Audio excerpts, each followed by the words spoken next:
Oke, ini adalah anak domba langganan Bunda, Sancret TV ya. Sancret ini salah satu anak domba yang udah malang melintang di perdombaan yang nggak tobat-tobat. Nggak bisa buka kamera, nggak bisa tunjukin data, maka sudah tahu kita. Cuman boleh bertanya saja. Pertanyaan pertama Sancret, silakan. Gini, kan temanya Yesus Muslim. Terus Iya. di Quran Al-An'am 91 syarat menjadi seorang Muslim itu harus menuhankan Tuhan negeri Mekah. Pertanyaannya, emang Yesus menuhankan Tuhan negeri Mekah? Ada datanya enggak? Bagus. Oke, bagus ini pertanyaannya ya, walaupun pertanyaan ini pertanyaan berulang, tapi bagus untuk Oten, biar sadar bahwa mereka itu diluruskan dalam keliruannya. Kita baca terjemahannya ya.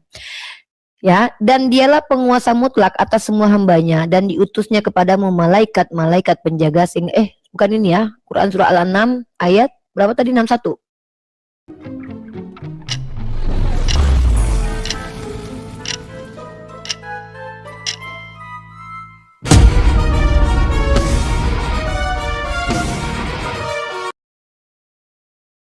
Tuh. 61 ya? Oh, 91. Sorry. Nah.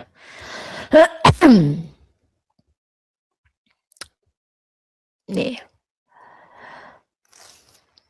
Dan tiadalah mereka kaum Yahudi menghormati Allah sesuai dengan penghormatan yang sebenarnya ketika mereka berkata, Allah tidak menurunkan sesuatu pun kepada manusia. Bertanyalah kaum Yahudi yang ingkar itu, siapakah yang menurunkan kitab Taurat yang dibawa oleh Nabi Musa sebagai cahaya dan petunjuk bagi manusia, yang kamu jadikan dia lembaran-lembaran kertas sambil kamu perlihatkan kepada orang ramai, dan kamu sembunyikan kebanyakan, sedangkan kamu pula diajarkan dengan pengajaran yang terkandung di dalamnya yang tidak diketahui oleh kamu sebelum itu.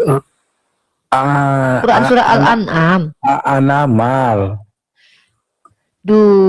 Sancret. Anamal maksudnya. Tadi kamu bilang Quran surah Al-An'am. Anamal. Aduh, sorry dong. Ya baca ulang lah. Kalian pantas sih, memang pantas sih kalian, soalnya bahasa Indonesia aja kalian gagal paham, gimana bahasa Arab? Soalnya mirip. Mana pula Al-An'am dengan Anamal mirip? Ya mirip lah. Jauh kali. Tapi udahlah, nggak apa-apa lah, nggak usah dipermasalahkan itu. Jadi kita baca teman-teman ya. Kenapa orang Kristen itu selalu sesat teman-teman dalam pandangan Islam? Karena bahasa Indonesia aja mereka gagal. Baik.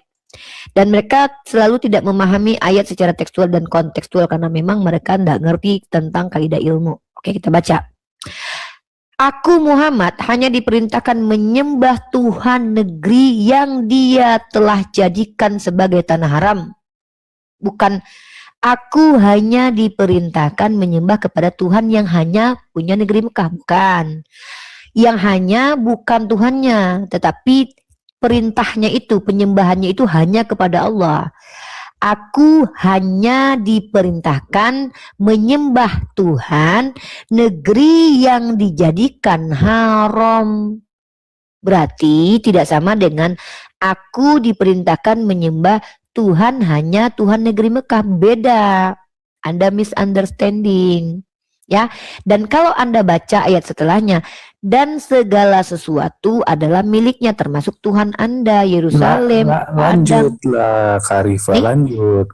Dan segala sesuatu adalah miliknya termasuk Yerusalem, Palestina, Padang, Eropa. Menjadi Islam. Dan aku diperintahkan agar aku termasuk orang Islam. Betul loh. Kan Nabi Muhammad diperintahkan menyembah Allah. Yesus kan menyembah Allah. Nih, saya tunjukin datanya, Yesus menyembah Allah. Gimana sih, Dek? Kan Nabi Muhammad Tuhannya siapa? Nama Tuhan Nabi Muhammad. Ayo jujur, siapa? Allah. Nah, dalam terjemahan LAI Tuhannya Yesus siapa? Coba, ayo jujur. Allah. Ayo jujur. Allah. Langsung ngaco. Oke, kalau gitu Bapak. Allah. Nih kamu lihat nih. Bapak. Nih, Tuhanmu bapak-bapak. Bapak kan merujuk kepada Allah. Tuhanmu bapak-bapak. Kalau bapak itu kan laki-laki, Tuhanmu laki-laki. Ya jelas dikatakan bapak kok, gimana? Iya, makanya saya tanya, Tuhanmu laki-laki. Nih, Ini kamu bilang Allah. Di sini tulisannya Allah bukan Allah. Nah, di KBBI, nah coba kamu bisa bedain antara Allah dengan Allah nggak? Nih ya, nih kamu lihat nih, belajar bahasa Indonesia ya, Dek. Jadi rata-rata orang Kristen ini sama Bunda Gembala ini belajar bahasa Indonesia loh, bukan malah belajar teologi, tapi malah belajar bahasa Indonesia. Nih, coba kamu baca ini. Dek, sancret. Ah, sancret ngambek, mentang-mentang ketahuan nggak paham, ngambek, nangis. Sancet terguncang, imannya nggak terima kenyataan, judut-judutin kepala ke dinding, ngacak-ngacak bantal, ngacak-ngacak sampah. Sancet. Makanya cet. Nah, jadi sancret itu harus bisa bedakan ini sancret, ya nih, sancret nih. Coba sancret baca ini. Coba baca ini. Gelap di sini, gelap. Coba baca ini. Gelap, bacakan aja nggak apa-apa. Alasan sancet. Enggak, saya mau tahu pronunciation kamu gimana. Masalahnya di sini semuanya hitam. Oh, masa depanmu Serius hitam ini. itu. Nah, Iya, masa depan aku karena secara wajah kamu lah. Iya. Cuman gelap kok, gimana sih?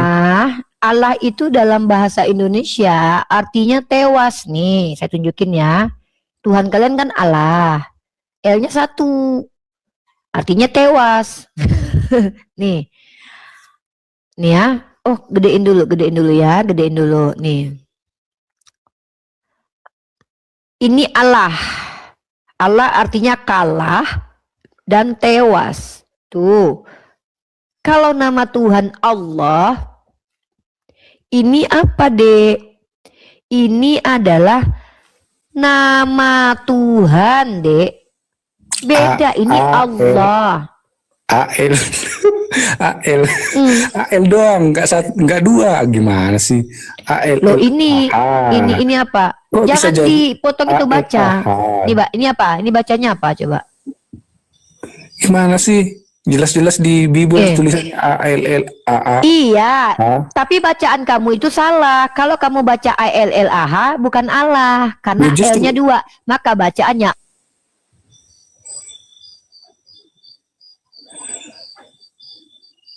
Bentar, kita kena pelanggaran, guys. Waduh, bentar ya.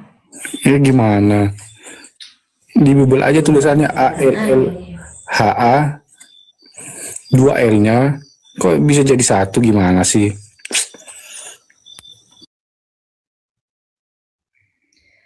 Bentar ya teman-teman ya, kita kena pelanggaran. Tolong dong teman-teman dibantu dong posting ulang catat layar gitu, bantu dong teman-teman, bantu dong. Kalau nggak nanti dirungkatin ini, sayang banget akun kita kena ini.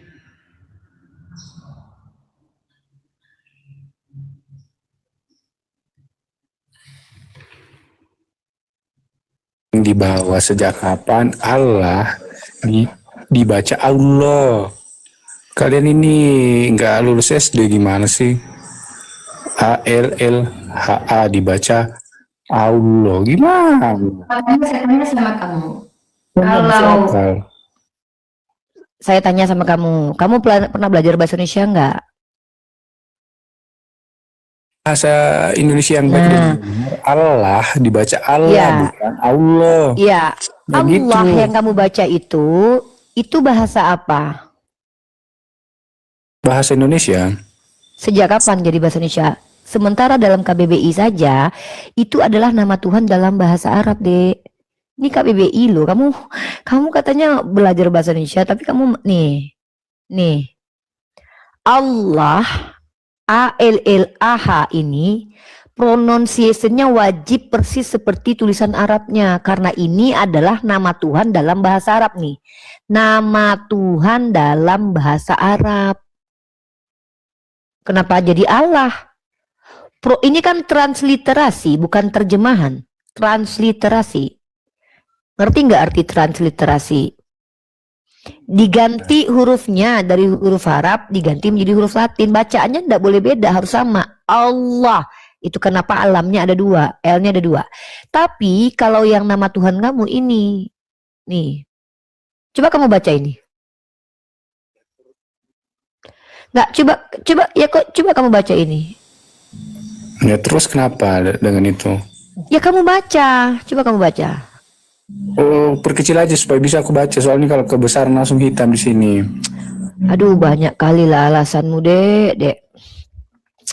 Jadi bacaan ALAH dengan ALLAH itu beda.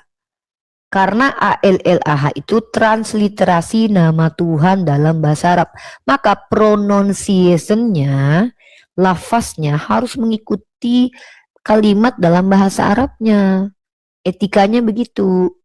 Sudahlah mengambil kitab orang, bahasa kitab orang, tapi merubahnya, terus merubah diksinya, merubah pronunciation-nya lagi. Sama kayak tulisan one, kamu baca one, padahal itu tulisannya artinya bacaannya one dalam bahasa Inggris. Karena kamu menulis dalam bahasa Indonesia, kamu baca one. Sama seperti itu. Jadi kejahatan kalian itu adalah gak tahu malu sebenarnya. Ini kan aku udah tanya tadi, datanya Yesus pernah menyembah Tuhan negeri Mekah mana, kan belum ditunjukin dari tadi. Oh, berarti Tuhan yang disembah Yesus nggak punya negeri Mekah. Dia bukan Tuhan negeri Mekah. Wah, Tuhan lokal nih. Berarti Tuhan yang disembah Yesus itu Tuhan lokal, teman-teman ya, terbagi.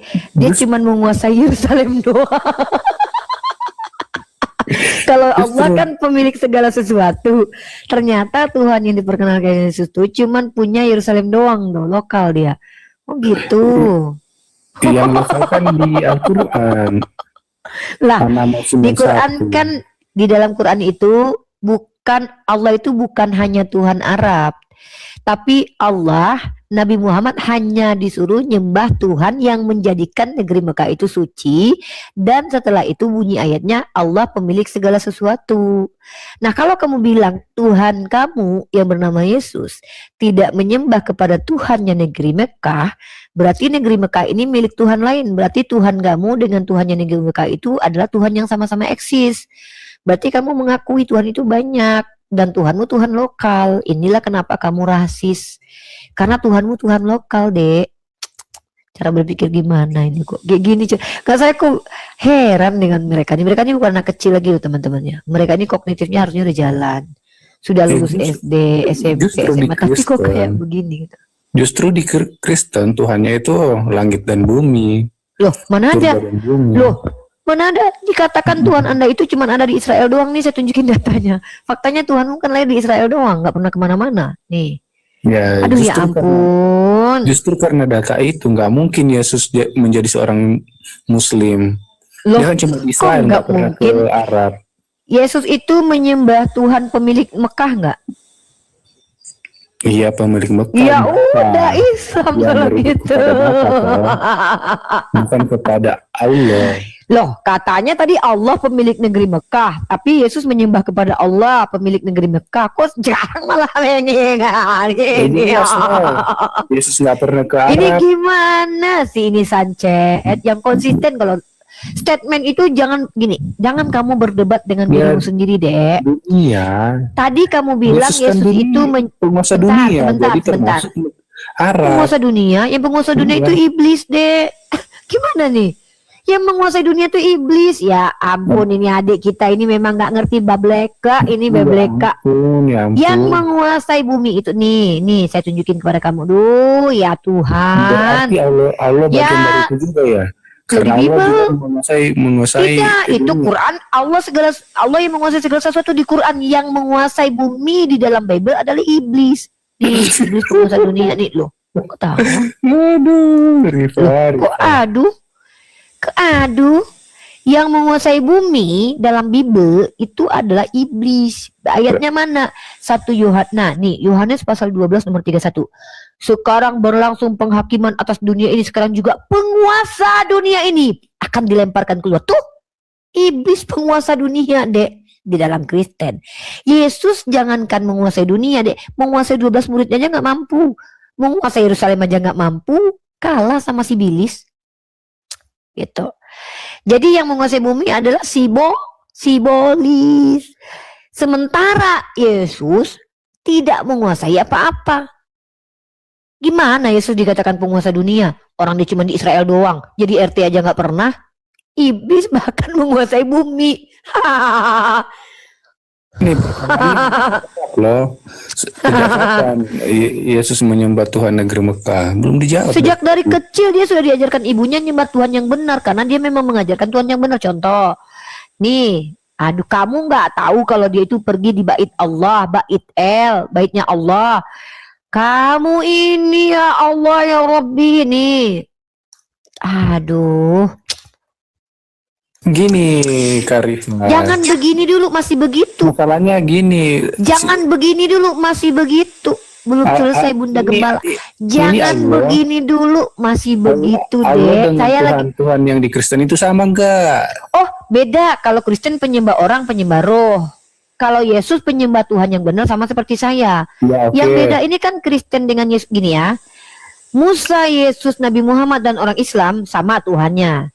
Kristen dan Yahudi beda Tuhannya. Yahudi menyembah Hasem, Kristen menyembah roh dan manusia. Islam menyembah Tuhan, Musa menyembah Tuhan, Nabi Muhammad menyembah Tuhan, Nabi Ibrahim menyembah Tuhan, Yesus pun menyembah Tuhan. Kristen nyembah orang, nyembah roh, nyembah burung. Nah, kalian nyembah roh yang berbentuk burung, menyembah roh yang berbentuk orang, menyembah orang. Oke, proper name bisa nggak diubah? Oh, nggak bisa dong proper name dirubah. Ya oke. Proper name nama Tuhan di perjanjian lama namanya Yehova. Sedangkan siapa bilang Yehova? Tunggu. Yang bilang nama Tuhan Yehova itu siapa, Dek? Ibrahim. Bukan Yahweh. Ya Yahweh sama aja Yehova. Wah, ini yang benar nama Tuhan kok dirubah-rubah. Yang satu Yehova, yang satu Yahweh, yang besok Cakawe, besok Cugoe lagi. Gimana sih kamu ini? Kok sama aja?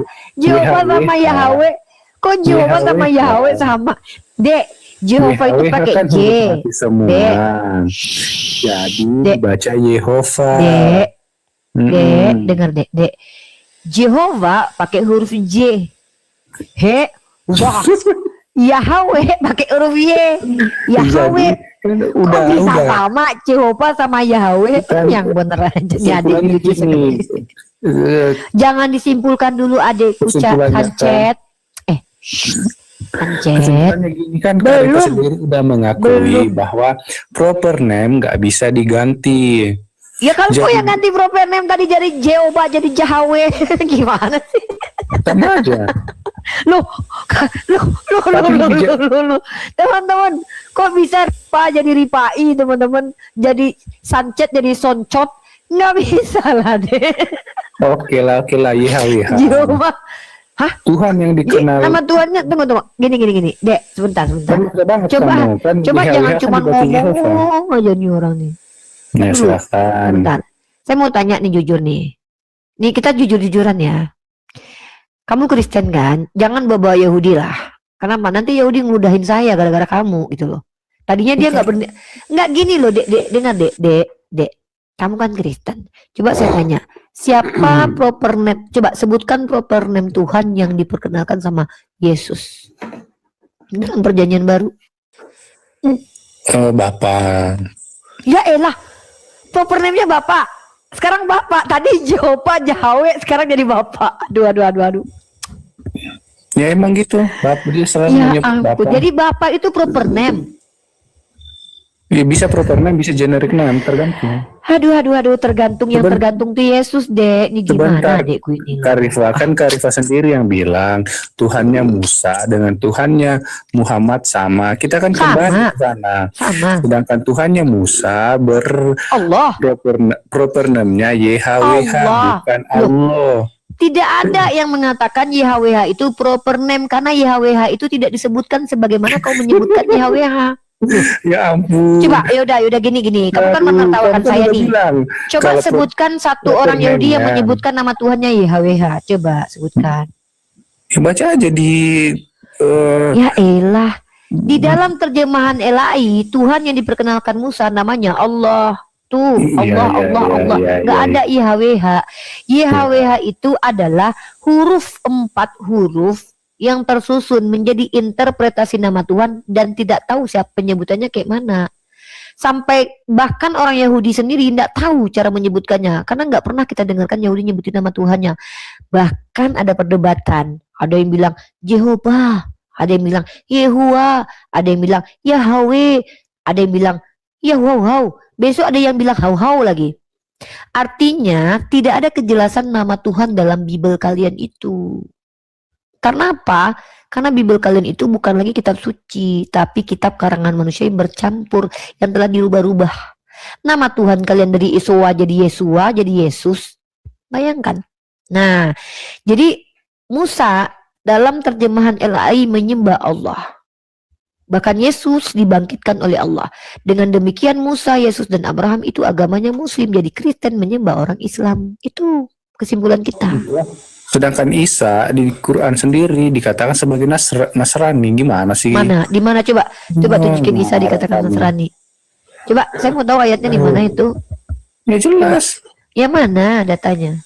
Dia baca sendiri. Ya elah, katanya ada tapi Bahkan dikatakan aduh, saya semprot juga nih pakai wangi di umat muka. Nasrani, Udah, buka mulut, buka umat mulut, Kristen. buka mulut, buka mulut, buka mulut. Gimana sih? Muslim Udah bisa bawa aja, aja ya. bisa aja Nasrani dituduh. Saya Nasrani. Lucu-lucu ya teman-teman. Teman-teman kita Kristen ini lucu-lucu teman-teman. Jadi ketika kita mendengarkan mereka bicara, kita terhibur, hati kita bahagia, happy kita, wajah kita makin bersinar karena mereka lucu-lucu. Terus, Parah kali kau. iya, saya Kau parah pergi banget. Inggris nggak ada disebut Islam. Muslim, ayu Muslim, gitu. Jadi Muslim itu bahasa Inggris ya? Aduh, parah kau ini. Bahasa pun nggak ngerti kau. Tuhan itu bahasa Malaysia. Tuhan bahasa Malaysia. Karena Tuhan Allah berarti Tuhan 2 kali Tuhan gitu. Aduh. Kalau Terus? sebut Tuhan Allah berarti 2 kali Tuhan. Tuhan gitu. Itu pun nggak ngerti kalian itu. Nggak ngerti kami ya. Kata berpelajaran. Aduh. Udah? Tapi congol saja ceramah. Aduh. Arti Muslim pun nggak ngerti mereka. Iya Muslim tapi Mereka bahasa anggap- Inggris. Mereka anggap Muslim itu laku di Nusantara kah? Terbawa-bawa, asal orang berjenggot, asal orang berkopiah, asal berpeci, Muslim. Padahal itu pengganas dari Yaman, penipu dari Yaman. Itu pun mereka nggak bisa beza. Parah mereka ini. Udah? Asal Yaman datang pakai jenggot, pakai peci, Muslim. Yesus nggak pakai Padahal jenggot. cuma pendongeng-pendongeng dari Yaman. Yesus dari mana? Yesus asalnya Parah dari mana? kali ini. Oke. Cuma dongeng-dongeng Yaman pun mereka percaya. Jadi nggak perlu disalahkan. Kan saya sudah bilang agama itu mempengaruhi perilaku. Walaupun tidak semua perilaku dipengaruhi oleh agama. Kalau ada orang yang kesurupan seperti tadi, kita nggak bisa salahkan. Bisa jadi itu sedang kepenuhan pneuma hagios atau Holy Ghost. Kita nggak pernah tahu itu. Dan kita tuh nggak boleh gitu loh kayak, kamu kok gini, kan Kristen. Ini kan orang Kristen yang naik ke sini. Kita nggak boleh kaget dong. Kita nggak boleh kayak marah gitu loh. Soalnya ini orang Kristen. Nggak perlu kayak kita tuh kayak, kalian yang udah nonton diskusi lintas agama tuh nggak perlu kaget lah. Oh Kristen. Apa agamanya Bapak Kristen? Oh Kristen gitu paling. Ya, oh pantesan. Paling gitu. Tapi coba kalian lihat kalau ada orang Islam yang kelakuannya biadab, pasti orang akan bilang, katanya Islam. Kenapa? Stigmanya Islam itu harus baik. Orang itu sudah punya stigma dan paradigma terkait Islam itu, yang namanya orang Islam pasti itu akan identik dengan kebaikan. Makanya kalau ada orang Islam yang berbuat jahat, orang tuh bakalan angkat dan itu kayak, apaan lu kan Islam. Tapi kalau orang Kristen seperti tadi, itu kita nggak kaget. Asal kita tanya aja agamanya apa Pak Kristen. Oh Kenapa penting belajar kristologi? Supaya kita tidak gampang dimurtadkan, tidak gampang untuk dirubah akidahnya gitu. Ya. Oke, Kristus Tuhan. Perkenalkan nama, agama, dan tujuan naik ke room ini. Perkenalkan, nama saya James Bond, agama saya Kristen. Paham saya mau mengedukasi Uniripa biar Anda paham. Silakan buka kamera dan tunjukkan kapabilitas Anda sebagai apa ketika mengedukasi. Gak usah lah, itu soalnya. Ya maaf, kalau gitu Anda bertanya saja, karena saya tidak terima edukasi dari orang gak jelas. Tidak mungkin penjelasan itu jelas dari orang gak jelas, gak mungkin. Loh, tapi saya mau mengedukasi, gimana ini? Kenapa memaksakan diri untuk mengedukasi orang yang menolak gitu? Kenapa gitu? Ya agar kamu paham. Iya, saya mau diberikan pemahaman, tapi minimal kamu tuh jelas, karena nggak mungkin penjelasan itu bakalan betul-betul jelas dari orang nggak jelas. Kalau belajar aja kita di dunia akademis, kita itu sebelum dapat pandangan orang, kita tahu dulu biografi orang tersebut. Bahkan ketika kita udah tahu orang itu siapa, kita harus mempelajari karakternya dulu untuk bisa tahu mempengaruhi atau tidak apa yang menjadi karakternya terhadap statementnya. Nah, bagaimana mungkin penjelasan kamu itu betul-betul jelas ketika kamu sendiri nggak jelas? Maka kamu harus buka kamera dan pakai data kalau bicara. Soalnya saya itu orangnya privasi ya, enggak bisa sembarangan. Ya udah, kalau gitu kalau kamu orang privasi ya udah kamu disembunyi aja di dalam rumah terus, nggak usah bicara dengan orang banyak. Nggak masalah, kita juga nggak butuh orang-orang yang menyembunyikan diri sendiri loh. Dan kalau perlu, kalau kamu mau misalnya mencerdaskan orang, menurut kamu ya kamu cerdaskan aja makhluk lainnya kayak semut, ayam gitu. Kita nggak butuh orang-orang nggak jelas loh. Karena room ini walaupun bukan room secara jelas akademis seperti kampus, memang ini bukan, tapi setidaknya ini saya tanggung jawab dengan room ini. Nanti saya kasih tempat kamu bicara, ternyata kamu bikin denom baru di agama kamu, nggak enak saya sama teman-teman Kristen lainnya. Ya kalau kamu nggak bisa buka kamera, ada pilihan lain kok kamu di sini biar bisa ngobrol sama saya, itu kamu bertanya saja. Oh, saya bertanya, boleh bertanya. Makanya dengerin dari awal obrolan saya. Kalau kamu nggak bisa buka kamera, nggak punya kapabilitas, artinya kamu nggak sanggup memenuhi syarat-syarat tersebut, kamu hanya boleh bertanya saja. Karena bahkan prioritas di room ini adalah room bertanyanya saudara Kristen kepada saya, orang Islam. Saya menjawab. Oke, ya, oke. Pertanyaan saya begini, Uniripa. Junjunganmu ketika naik ke Sidro Muntaha, itu Sidro Muntaha. Ya. Ini mau ngedukasi saya, teman-teman. Gimana ini? Kan katanya pertanyaan.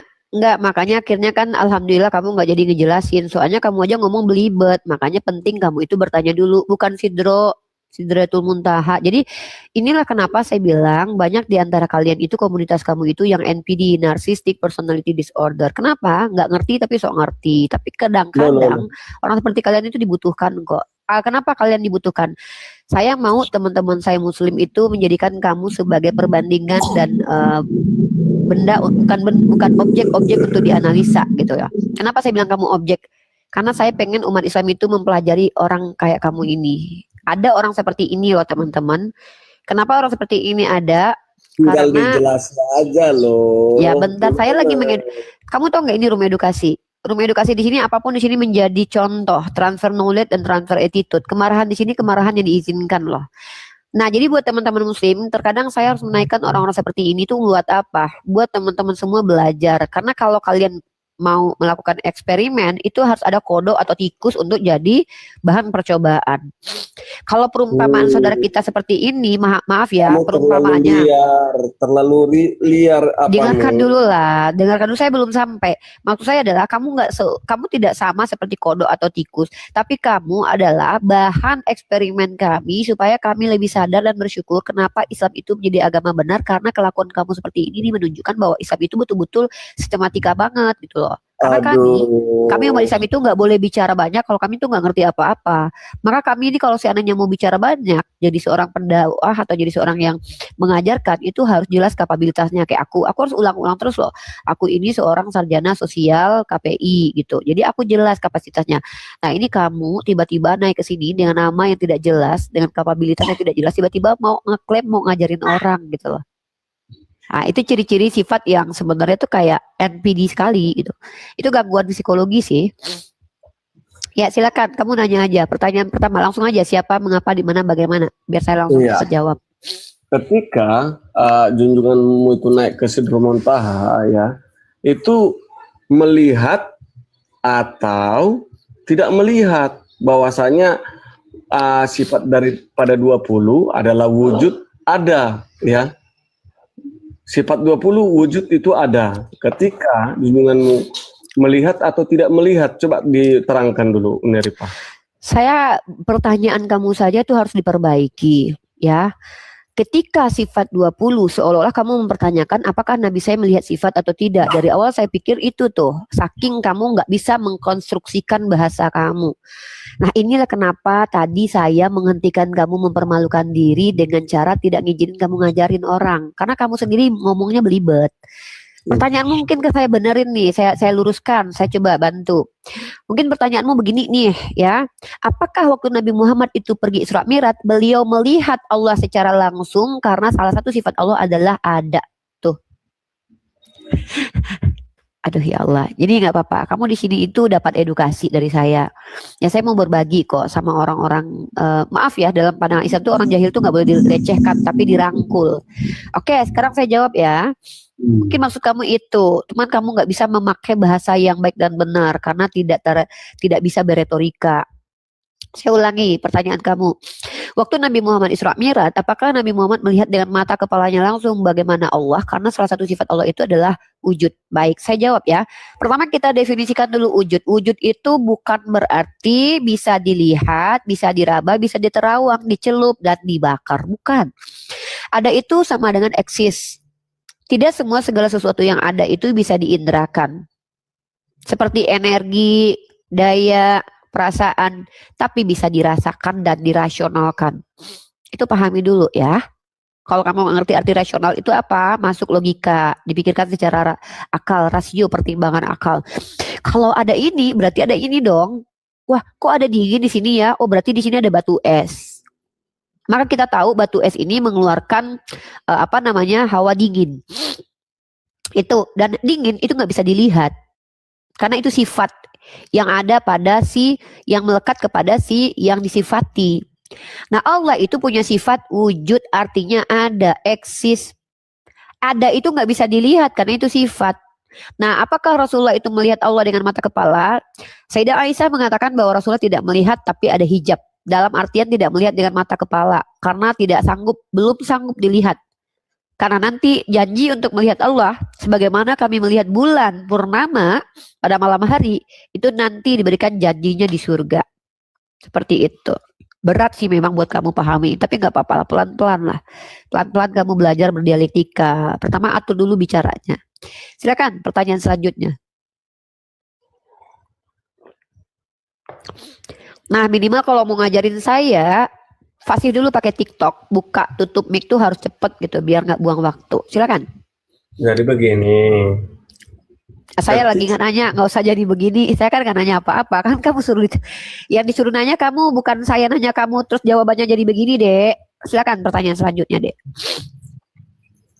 Oke, pertanyaan kedua, Ripa ya. Keluar dulu lah dari toilet, nggak enak banget kayak denger kamu lagi kencing sambil nanya sama saya tuh nggak ada, walaupun nggak kelihatan juga nggak etis banget netizen dengerin kamu sambil kencing. Keluar dulu lah dari toilet. Dengar dulu. Kalian tuh diajarin nggak sih adab? Ya udahlah. Loh, mau pertanyaan kedua kok jadi kamu lari kemana-mana? Bukan, aku dengerin kayak kamu tuh lagi kencing di toilet sambil buka mic. Mending kamu keluar dulu dari toilet, izin dulu sama aku. Uni, maaf aku lagi di toilet, nanti aku mute dulu, kan ada adabnya gitu. Nggak enak kita dengerin kamu tuh sambil kencing ngomong tuh nggak etik banget gitu loh. Kok kamu tahu di toilet mau di mana pun kayak Saya pertama itu bisa tidak semua pengetahuan itu bisa dilihat ya. Bisa didengar juga, kayak kita dengar suara air netes kecil, terus kita dengar suaranya menggema. Jadi kita tuh kayak bisa tahu nih jangan-jangan nih orang di toilet. Kalau enggak tinggalkan bilang enggak aja kan gampang. Kalau iya lu tinggal minta maaf aja netizen gitu loh. Kan gampang banget. Kita nggak usah kayak meributkan sesuatu yang gua duga. Itu kan baru dugaan. Karena kalau kita umat Islam tuh ada adab. Kita tuh kalau lagi di toilet kita jangankan bawa Quran ya. Kayak kita ngobrol aja di toilet tuh nggak boleh. Kita adab, kita diajarin begitu. Nggak enak kita teman-teman kali kita di bawah tuh yang lagi sarapan pagi tiba-tiba lihat tadinya lagi mikirin makanan enak tiba-tiba kepikiran toilet gitu kan kita nge-trigger mereka supaya berpikiran kemana-mana, paham nggak? Itu namanya adab. Udah lanjut pertanyaan selanjutnya apa? Ya, ketika di Cana katanya ada bidadari, ya. Di sana itu ada bidadari, lengkaplah di situ. Ya, lengkap katanya bisa melakukan apa saja. Kok jadi saya agak tergelitik ya ketika mendengar bidadari itu bisa melakukan apa saja di sana, berbeda dengan di kekristenan, surganya itu pemujian dan penyembahan. Coba diterangkan dulu. Oke, bagus. Pertanyaan ini bagus ya. Wajar kamu tergelitik dengan bidadari. Mohon maaf kenapa? Karena bagi kalian itu berhubungan seksual itu perkara menjijikkan mungkin. Saya nggak tahu ya. Mungkin kalian diajarkan di gereja bahwa berhubungan seksual itu adalah perbuatan menjijikkan. Dan anehnya kalian berulang melakukannya setiap hari. Aku bingung ya. Aku nggak ngerti kenapa kok perbuatan yang boleh jadi menjijikkan di agama kalian. Sementara perbuatan yang menjijikkan jadi boleh di agama kalian tuh kayak kita parameternya beda. Di dalam Islam itu yang namanya bidadari itu jadi pelayan. Kita boleh melakukan apa saja, tapi melakukan apa yang semuanya itu adalah perbuatan ahli surga, bukan ahli neraka atau otak orang yang otaknya mesum. Mohon maaf ya, surga kita itu dijanjikan kepada orang yang beriman dan beramal soleh. Dan tentulah Allah yang lebih tahu siapa orang itu beriman dan beramal soleh di hatinya dan di perbuatannya. Nah, orang-orang yang bahkan terbersih pikirannya untuk berbuat mesum saja dalam artian kayak aku mau nanti nih ngelakuinnya caranya gini-gini. Itu Allah sudah tahu orang itu nggak layak masuk surga. Makanya akan diuji orang itu mampu nggak dia menahan dirinya. Karena ahli surga di Islam itu adalah orang-orang yang mampu menahan dirinya di dalam dunia. Apalagi nanti di surga Allah ketika semua yang dijanjikan Allah itu betul-betul terbukti.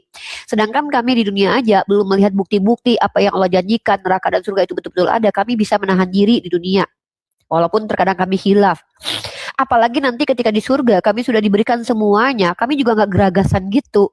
Saya pernah ya bikin ini teman-teman ya, bikin sebuah bukan analisa akademisi tapi analisa secara personal.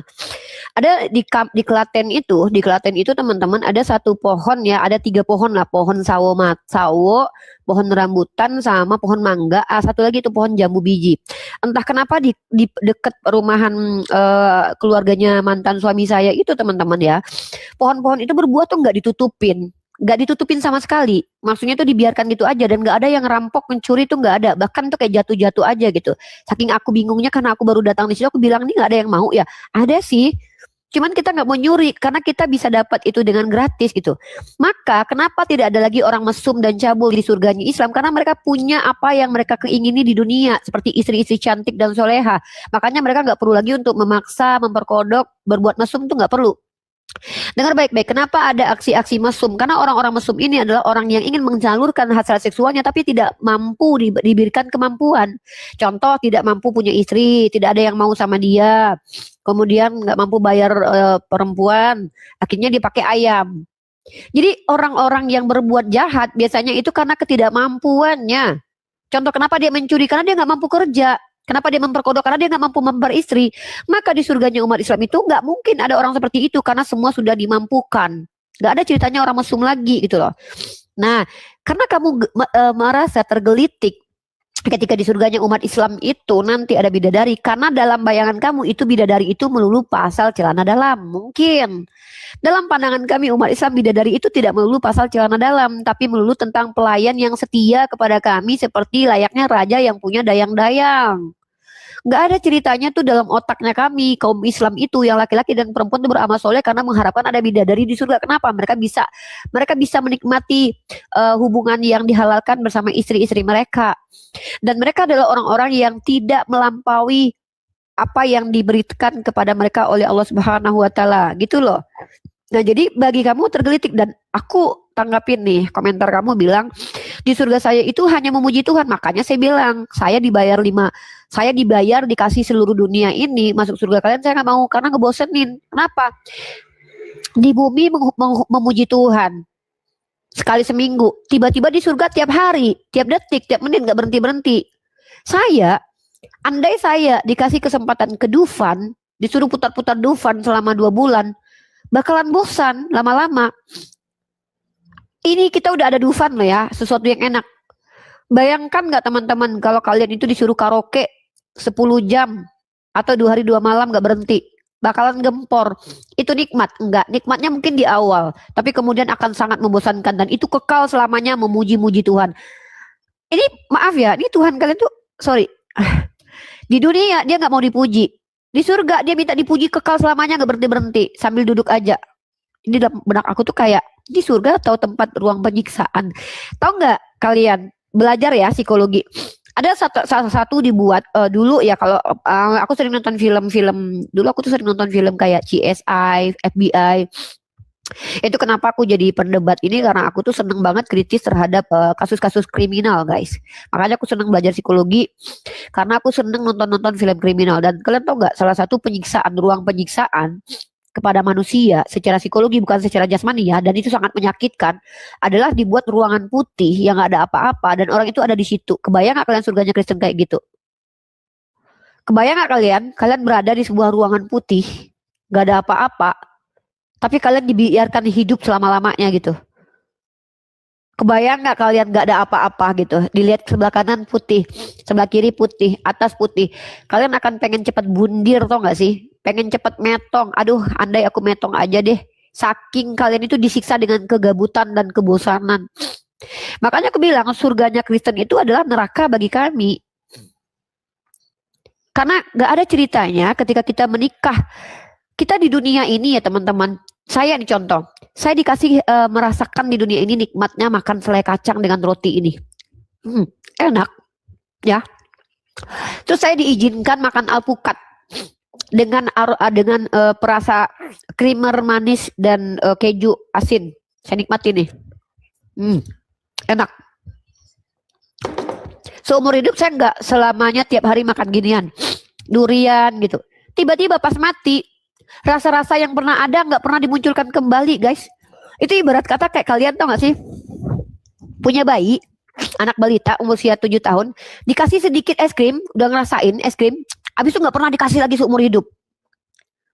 Itu kayak, apalagi kalian yang selama ini menikmati istri kalian, bersenggama dengan mereka, saking nikmatnya kalian berulang-ulang lakukan itu, tiba-tiba rasa itu dihilangkan di surganya Kristen. Itu penyiksaan paling keji, tau gak sih? Kayak dikasih kenikmatan sedikit, habis itu nggak pernah dimunculkan kembali. Dan anehnya mereka di dunia itu dilarang bercerai, tapi di akhirat mereka diceraikan sama Tuhan karena nggak ada lagi suami istri. Ikatan suami istri nggak ada lagi.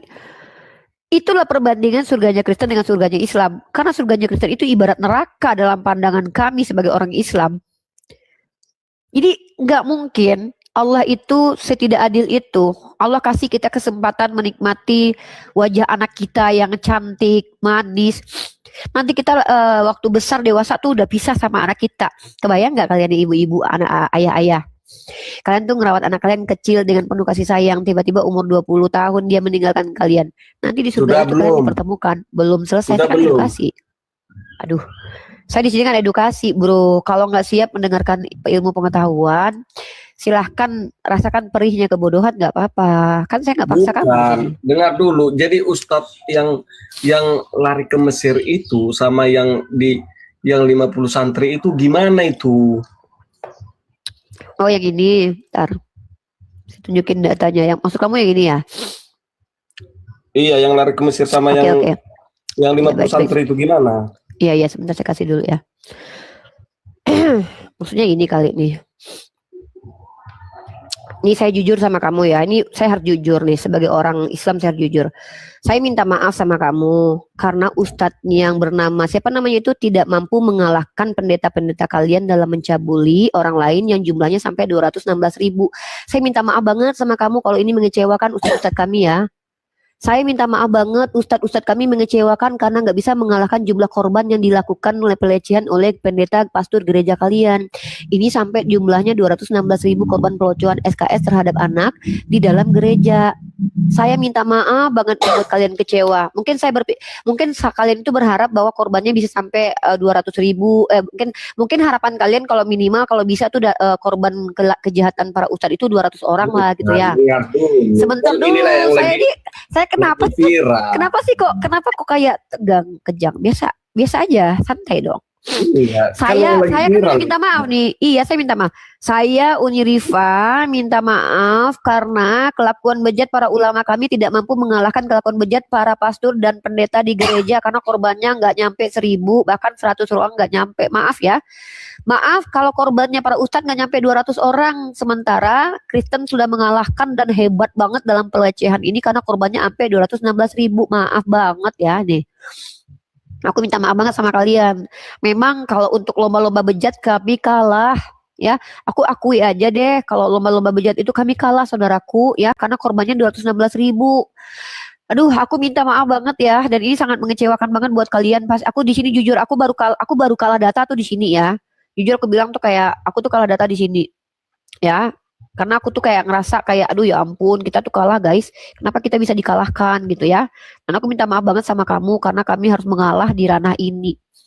Tadinya aku tuh ingin bangga-banggain tuh ya. Pengen lomba-lombaan tuh. Siapa sih yang paling ini jago ulama Islam atau pastornya Kristen. Yang ke Mesir itu laki-laki sama laki-laki atau gimana itu keterangannya kayak mananya itu maksudku. Oh saya nggak tahu tuh. Saya nggak baca. Mungkin Bingung. yang kamu... Ya saya juga bingung karena mungkin saya orangnya nggak kepo terhadap perbuatan mesum orang lain ya. Mungkin kamu sekepo itu karena mungkin sering nonton yang mesum-mesum saya nggak tahu. Kalau aku termasuk orang yang nggak, iya kan saya di sini kan ngajarin agama dan mempelajari perilaku. Jadi kalau misalkannya kita bahas tentang perilaku orang gitu ya, ini mohon maaf nih teman-teman Kristen, nanti ketelanjangi agama Kristen soalnya kelakuan yang paling banyak biadab itu justru dilakukan oleh agama Kristen. Bahkan kamu tahu nggak saking biadabnya kelakuan kalian itu sampai-sampai PBB pun ikut andil loh. Nggak ada tuh PBB ngurusin pondok pesantren itu belum ada. Saking masalah itu masih kecil di hadapan PBB. Kalau PBB itu kan kasus yang ya sebentar dulu bentar dulu saya kasih data dulu deh ya. Ini mohon maaf nih ya. PBB itu nggak pernah ngurusin pondok pesantren, nggak pernah ngurusin ustadz-ustadznya Islam karena saking kecilnya masalah itu di hadapan PBB. Tapi guys kalian tahu nggak? PBB itu ngurusin. Ya udahlah saya turun aja lah, nggak nyambung jangan dulu turun, jangan dulu Pak. Ini PBB Pak, saking bahayanya PBB Pak. Ini Pak. PBB kecam Vatikan terkait pelecehan nggak cocok. Jadi gimana dong? Gimana nih Pak? Pak saya minta maaf ya Pak ya karena ustadz-ustadz kami itu nggak bisa ngalahin kejahatan dan kebejatan pastor kalian. Aku tuh minta maaf banget gitu loh. Ya aku tuh minta maaf banget atas kekilafan kami ini. Harusnya tuh kami sadar kalian tuh pengennya tuh para ustadz itu mengalahkan pendeta kalian dalam mencabuli. Tapi mohon maaf itu belum terjadi ya. Sedih banget mungkin kalian melihat bagaimana ustadz-ustadz kami walaupun udah berbuat bejat tuh korbannya nggak nyampe 200 orang gitu. Sementara kalian tuh udah 200-an ribu gitu ya. Sedih banget mungkin. Dan maksudnya kalian bangga banget gitu ya. Bangga banget gitu ya. Kalau kami emang sedih karena ustadz-ustadz kami tuh nggak mampu mengalahkan pastor kalian dalam berbuat mesum gitu ya.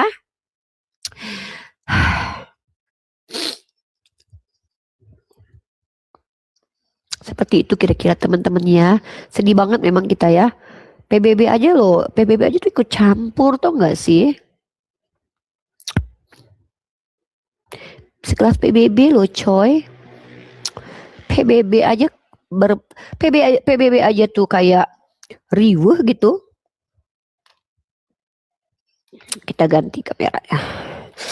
Jadi gitu guys ya, aku minta maaf banget karena kelakuan biadab para ustadz-ustadz aku itu tidak mampu mengalahkan kelakuan biadab para pendeta dan pastor. I'm so sorry about that. Okay, I'm so sad ya karena kalian itu kayak kalian tuh kayak aduh sedih banget gue, pendeta gue tuh korbannya 200.000, sementara ustadz-ustadz kalian tuh cuman 50 orang, 100 orang, gila, kok bisa ya? Harusnya kalian tuh kayaknya lebih banyak. Oke, kalian sedih, aku juga turut sedih karena kalian bersedih gitu, tapi bohong gitu ya. Astagfirullahaladzim ya Allah subhanahu wa ta'ala. Oke, Bro David, perkenalkan nama, agama, dan tujuannya ke sini. Ini harus berulang walaupun teman-teman sudah berulang naik di koma saya ya, karena ini juga di-relay terus. Mungkin ada orang baru yang nonton Anda yang tidak tahu siapa Anda. Mungkin yang lama mungkin tahu, yang baru-baru nonton mungkin nggak tahu. Silakan perkenalkan nama, agama, dan tujuan di koma ini. David, agama Kristen. Oke, tujuannya ke sini apa, Pak David? Tujuannya menanya sama Umi. Apa Kalau tuh? saya diskusi dengan Umi masih mampu nggak? Ya udahlah, saya nggak mampu. Pak David kan hebat. Kalau Pak David butuh diafirmasi bahwa Pak David itu punya kekuatan apapun, oke, saya akui aja Pak David ini hebat, tak terkalahkan. Silahkan. Pak David mau ngapain di sini? Saya nggak butuh afirmasi seperti itu soalnya. Ya soalnya saya ulang-ulang dikeluarkan gitu, belum selesai diskusi. Oh, kalau dikeluarkan di sini bukan berarti karena orang itu terlalu kuat saya hadapi. Bisa jadi mereka itu mengganggu jalur diskusi. Atau mungkin Pak David terlalu nggak bisa dimengerti omongannya. Karena saking rendahnya value saya di depan Pak David, saya nggak mampu mengerti ucapan Pak David dengan bahasa-bahasa sang sekertanya. Mungkin makanya diturunkan. Jadi mohon maaf teman-teman ya, bisa jadi kalian melihat orang-orang diturunkan di sini itu karena ketidakmampuan saya menghadapi mereka. Seperti Imam Syafi'i katakan, saya akan kalah menghadapi satu orang jahil ketimbang menghadapi 100 orang pintar. Terkadang memang kami harus akui ketidakmampuan kami menghadapi orang-orang seperti kalian gitu. Silakan aja Pak. Kalau Bapak memang di sini punya kemampuan melampaui segala sesuatu gitu, Pak David bolehlah gitu. Di sini mungkin menjadi narasumber gitu. Tapi Pak David ditanya. Karena kalau Pak David bertanya, ya berarti bukan Pak Davidnya gitu loh. Pihak yang berusaha, tapi saya berusaha mencarikan jawaban tuh. Ya, jadi nggak layak rasanya hebat dan tidak hebat itu disematkan kepada orang yang bertanya, sementara dia nggak tahu apa-apa. Tapi nggak apa-apa sih kalau Pak David merasa kalau Pak David itu punya kemampuan di atas rata-rata, kan teman-teman Kristen sudah menjadi natur NPD. Ngaku anak Tuhan aja kalian bisa, apalagi ngaku pinter. Kalian loh, ngaku anak Tuhan aja kalian mampu gitu loh, apalagi ngaku pinter, ngaku hebat, ngaku kaya. Kan ngaku-ngaku. Udah lanjut aja Pak. Bapak di sini mau ngapain? Mau bertanya atau mau ditanya? Saya tuh mau diskusi, cuman kalau bisa. Oh diskusi, kalau begitu dua arah ya Pak. Buka kamera, pakai data. Simple Pak. Di sini tuh gampang banget diskusi Pak. Asal bisa buka kamera tuh gampang banget. Iya, tapi saya di-kick lagi, males juga saya. Ya karena Bapak nggak bisa buka kamera, tapi memaksa untuk diskusi dua arah. Waktu itu buka kok.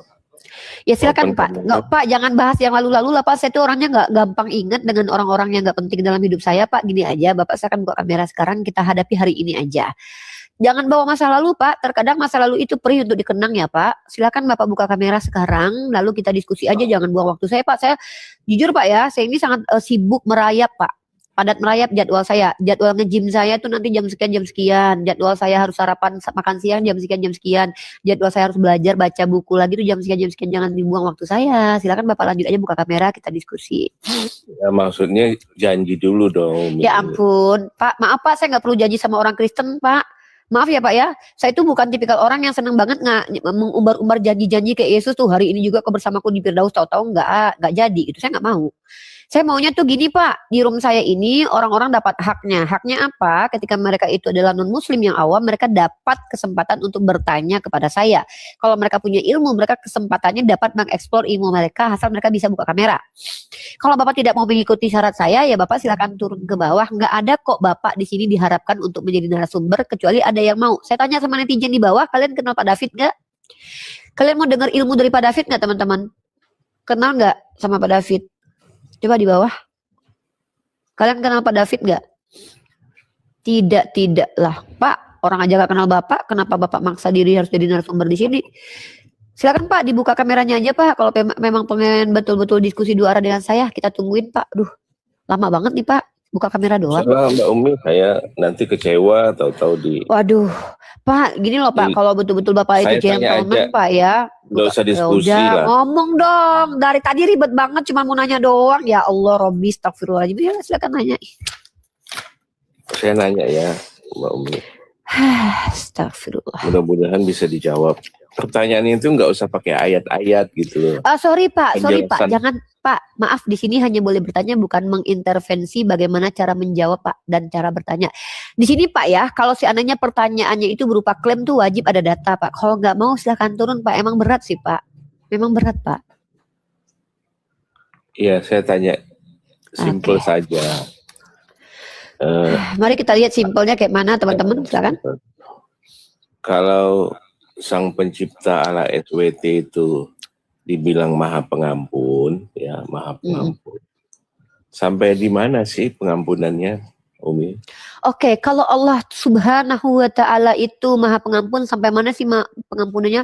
Sampai di titik dosa bisa sehabis-habisnya, Pak. Nggak ada sisa dosa menghujat Roh Kudus nggak bisa diampuni, itu nggak ada. Maha Pengampun itu, Pak, tidak ada yang mampu mengikuti gitu loh, pengampunan itu. Kalau Tuhan lain nih Pak ya, pengampun sih, udah mati juga sih, tapi nggak mampu mengampuni dosa menghujat Roh Kudus. Kalau di Islam Pak, selagi pertaubatan itu dilakukan, kafarat terjadi, dosa itu bisa habis sehabis-habisnya Pak. Sampai di titik itu. Hebat Pak. Kalau di beda ya, kalau di Yesus kan udah capek mati, udah menebus dosa, tapi tetap aja menghujat Roh Kudus nggak bisa diampuni. Ya, kalau Allah Subhanahu wa Ta'ala itu kalau berupa kesalahan, kekhilafan manusia, ketidaktahuan, kejahilan, itu sampai titik kosong melompong gitu Pak dosanya Pak, udah nggak ada lagi dosanya gitu. Tapi ingat ya, konteksnya itu bicara masih di dunia gitu. Kalau lu udah metong, dosa lu masih ada, lah ya lu harus habisin dulu waktu lu di neraka sampai nanti habis. Kecuali lu gak beriman kepada Allah. Selagi lu beriman kepada Allah, sampai dosa lu tuh habis sehabis-habisnya dan lu berada di surganya Allah. Gitu. Konsekuensi kalau Tuhan Maha Pengampun, semua dosa diampuni ya kan? Saya tadi jawabnya itu kayaknya sudah sangat mudah dipahami. Saya nggak tahu. Oke, saya ulang sekali lagi dan saya nggak mau mengulangi ketiga kali. Selagi masih di dunia, semua pertaubatan itu berimplikasi diampuni sehabis-habisnya. Apalagi taubatan nasuha dan apalagi setelah kafarat telah terlaksana. Tetapi ketika kita sudah mati, ya kita tetap terampuni juga dengan catatan harus diadili dulu. Konsekuensinya dijalani dulu. Nanti pun akan terampuni sehabis-habisnya sehingga berakhirnya adalah di surga. Makanya Nabi Muhammad bilang kullu umatin yadkhulul jannah illa man aba. Seluruh umat Nabi Muhammad pasti masuk surga. Gitu. Nah, itu dia mestinya kalau Allah SWT itu Maha Pengampun, semua diampuni dan masuk surga. Lah itu Tuhannya Bapak, walaupun pencabul, pendusta, nggak beda No, Pak. Allah, Itu Tuhan. katanya Maha Pengampun. Ya Maha Pengampun itu bukan Maha Bodoh Pak, beda. Jadi Bapak tuh mungkin lupa kalau sifat Tuhan kami ini bukan cuma Maha Pengampun ya, juga menghukum. Maaf ya Pak ya. Mungkin Bapak pikir Tuhan kami ini cuma kerjaannya mengampuni enggak Pak. Bahkan Tuhan Bapak aja yang kerjanya mengampuni enggak mampu mengampuni dosa menghujat Roh Kudus. Nah sekarang kita bahas nih. Maaf ya Pak ya, Tuhan kami itu maha adil. Famayyamal bismillahirrahmanirrahim. Famayyamal miskola dzarrati khairan yarah wa mayyamal miskola dzarrati syarran yarah. Perbuatan baik dan buruk sebiji sawi pun itu pasti akan dapat implikasinya. Nah, beda Pak sama Tuhan Bapak. Mungkin Bapak berharap Tuhan kami seperti Tuhan Bapak yang manusia itu yang mati menebus segala dosa tapi nggak mampu menebus dosa menghujat Roh Kudus. Mungkin. Pak, yang Maha Pengampun itu bukan berarti lu berbuat cabul, lu berbuat apa-apa tiba-tiba lu percaya gua, lu langsung diampuni, nggak ada Pak ceritanya gitu. Itu cuma Yesus doang Pak. Pembunuh kayak Paulus misalnya. Diampuni gitu aja tanpa perlu memperbaiki sikap, tanpa perlu diwajibkan berbuat baik. Yang penting lu udah dibaptis aman coy. Ya udah, lu masuk jadi Kristen deh. Beda. Kalau di Islam itu Pak, Allah sudah mengatakan perbuatan buruk sebiji sawi, perbuatan baik sebiji sawi itu akan dapat penghakiman. Nah, selagi kami masih di dunia, Pak, semua akan dapat kafaratnya. Salah satu kafarat itu berupa penyakit, menggugurkan dosa. Kemudian sedekah, menggugurkan dosa. Amalan soleh, menghapus dosa. Kafarat di dunia. Dan setelah kafarat terjadi, itu kami diampuni dosanya. Bukan berarti diampuni gitu-gitu aja. Nggak, Pak. Maaf, Pak ya. Tuhan kita tuh bukan Tuhan tolol. Gitu, maaf ya aku bilang kayak gitu ya. Astagfirullahaladzim. Kalau ada Tuhan yang ciptain surga neraka, tiba-tiba dia angkat aja orang-orang masuk surga tanpa pengadilan tuh goblok menurut aku. Maaf, enggak, ini menurut pribadi aku, ini menurut aku kayak lu ngapain coy, lu udah bikin surga neraka, tiba-tiba lu pilih orang-orang masuk surga, lu ngapain gitu. Ya aku tuh bakalan marah sama mereka gitu, sama nih Tuhan gitu kan. Ini ada Tuhan misalnya, yang nyiptain surga neraka lu, yang bikin dosa yang bikin dosa lu juga, iya gua. Nah terus lu pilih-pilih aja orang buat masuk surga, walaupun gua udah ngebun-bun, gua udah memperkodok orang, terus gua masuk surga aja gitu, lu pilih-pilih gitu. Ya iya, dasar lu emang lu ya. Kasihan tuh orang-orang yang gak lu pilih. Ya bodo amat ya. Dasar lu, pasti aku marah sama dia. Dasar lu, udah gua nggak mau punya Tuhan kayak lu gitu. Suka-suka lu sih soalnya gitu, kan ada lagunya tuh, suka-suka Tuhan saja gitu. Itu beda Pak, Tuhan kami itu bukan Tuhan yang suka-suka bapak moyangnya aja, karena Tuhan kami gak punya bapak. Sorry ya, sorry. Tuhan kami itu bukan Tuhan yang suka-suka bapak moyangnya, karena Tuhan kami gak punya bapak, gak punya nenek moyang. Tapi Tuhan kami itu berkehendak dan tidak pernah bersikap zolim. Tidak pernah meletakkan sesuatu tidak pada tempatnya. Itu Allah subhanahu wa ta'ala. Ada sih Tuhan yang kayak suka-suka bapak moyangnya karena dia punya bapak dan nenek moyang. Ada sih emang dia pilih-pilih aja gitu kan. Suka-suka gue dong. Gue pengen pesundal yang masuk surga, ya udah gue masukin. Terserah lu gak pernah bersundal seumur hidup. Enggak om. Tapi gue gak suka. Gue sukanya sama pesundal. Ya udah pesundal dulu masuk surga, kan jahat banget gitu. Lah apa daya gue gak pernah bersundal. Jadi menurut lu gak pernah ngebun-bun orang? Enggak. Gue gak terima lu. Kenapa? Gue lebih senang sama orang yang jahat. Akan aneh gitu om. Om pula Pak gitu. Makanya kayak aku tuh bilang kayak kalau ada Tuhan kayak gini, ini aku bakalan gantiin dia jadi Tuhan, aku berela gitu buat ngatur bumi, kayaknya ribet banget lu gitu. Tapi sayangnya itu hanya ada di sebuah cerita yang kayaknya pernah denger sih, tapi nggak tahu ya. Mungkin Bapak ingat nggak tuh cerita mana itu yang Tuhan punya nenek moyang sama Bapak? Umi kalau Iya, Tuhan sorry itu Maha Yesus, Pengampun, Bapak itu Yesus ya, maaf. Aduh ya Allah, aku pura-pura lupa. Itu Yesus teman-teman. Umi Gimana, kalau gimana? Tuhan Maha Pengampun, Allah SWT Maha Pengampun, kenapa tidak bisa dipastikan umat Muslim itu masuk surga? Siapa bilang? Gimana sih? Kulu umatin tadi kulul jannah itu kurang apa coba? Kulu pasti umatin enggak. kulul jannah. Pastilah seluruh umatku pasti masuk surga kecuali bagi yang tidak mau. Gimana sih Pak? Gimana sih Bapak ini? Bagaimana Gimana ada dicuci dulu tuh Umi, kata Ustadz Maulana tuh dicuci dulu katanya. Enggak semua Pak, kan ada periode-periodenya, kan semua orang nggak sama Pak. Emang semua orang sama sikapnya di dunia? Emang koruptor itu sama saya sama? Saya nggak pernah merampok orang. Koruptor tuh sama saya. Pak, kalau agama kita tuh ngebeda-bedain Pak dari amal perbuatan Pak, bukan sama rata semua kayak Tuhan kalian. Mau dia memperkodok kayak mau dia cuma curi uang 1.000 sama nyuri uang 5 juta, sama aja di mata Tuhan kalian. Kan gitu, upah dosa adalah maut kan. Di dalam agama kalian kan mau mengintip janda mandi sama memperkodok bini orang sama aja depan Tuhan kalian dosanya. Kalau Tuhan kita mah beda. Kalau lu cuman mencuri makanan karena lapar, belum tentu lu dihukum. Karena pencurian lu tuh gak ada niat untuk mencuri, tapi karena lu lapar. Maka yang dihukum adalah orang di sekitar lu karena gak mampu ngasih lu makan. Jadi inama amalu biniat Pak. Segala amalan itu tergantung kepada niatnya Pak. Jadi kenapa Bapak berharap para koruptor yang niatnya busuk itu untuk sama seperti saya yang gak berniat busuk seperti koruptor itu? Gak bisa lah. Tuhan kita adil Pak. Tuhan kita itu meletakkan segala sesuatu pada tempatnya. Penjahat dihukum, orang baik tidak dapat pahala gitu loh. Gak ada ceritanya kayak orang jahat diselamatkan, orang baik malah masuk neraka jahanam karena beda keyakinan sama dia gitu. Enggak Pak, itu jahat banget Tuhan kayak gitu Pak. Cuma datang untuk orang-orang berdosa gitu.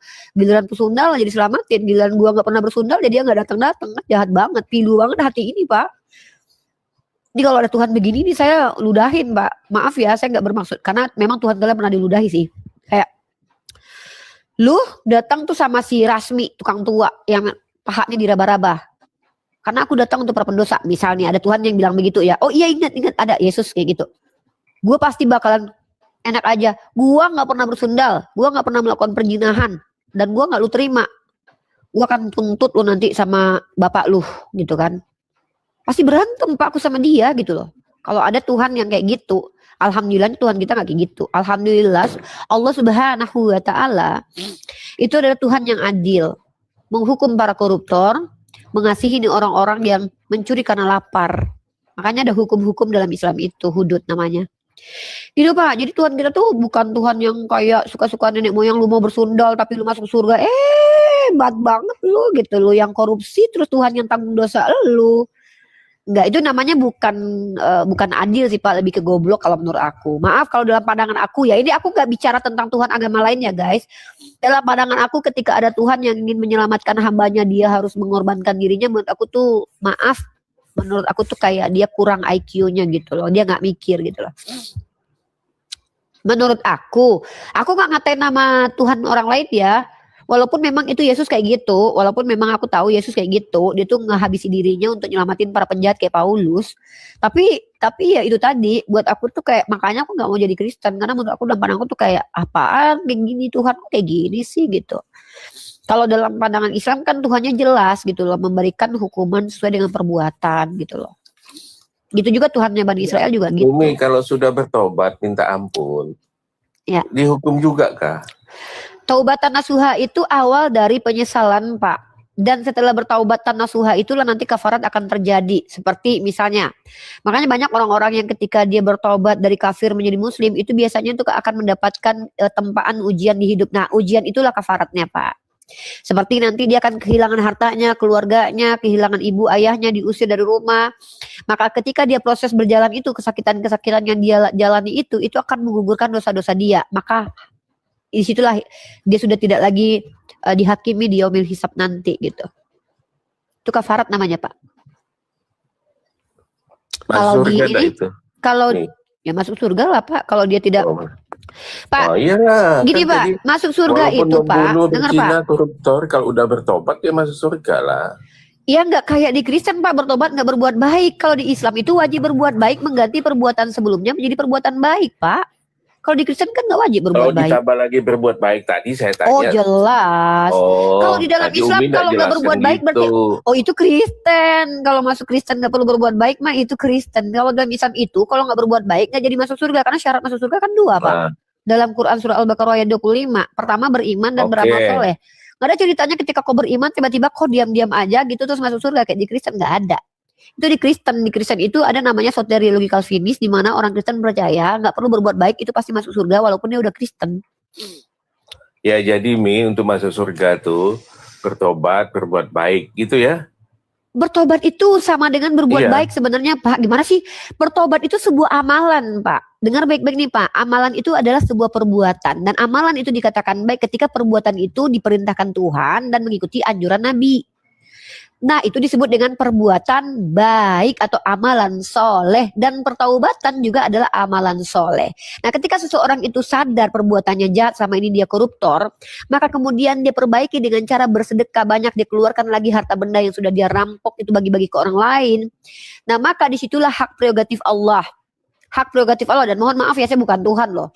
Tapi Allah sudah janjikan tuh, barang siapa yang bertaubatan, kalau taubatannya nasuha, selesai. Nah masalahnya apakah ketika dia sudah bertobat dijamin dia tidak berbuat salah lagi? Ya kan nggak ada yang bisa jamin Pak. Makanya dalam Islam itu amalan baik itu disebut dengan perbuatan-perbuatan yang mengikuti aturan Tuhan. Kalau ketika dia sudah bertobat lalu dia ngelenceng lagi, maka apa yang dilencengkannya itulah yang akan dihukum. Nggak ada tuh masuk neraka langsung. Misalnya dia khilaf nama manusia kan Pak. Ada ceritanya aku tobat lagi. Nggak ada gitu Pak. Ketika ada orang yang begitu maka dia akan dipalingkan oleh Allah sebagai orang yang diistidratkan. Apa yang diistidratkan? Maka dia tidak lagi diberikan kecenderungan untuk bertobat. Seperti Fir'aun tuh Pak. Berkali-kali dikasih kesempatan. Main-main Pak. Tobat. Giliran selamat nggak tobat. Lagi tobat.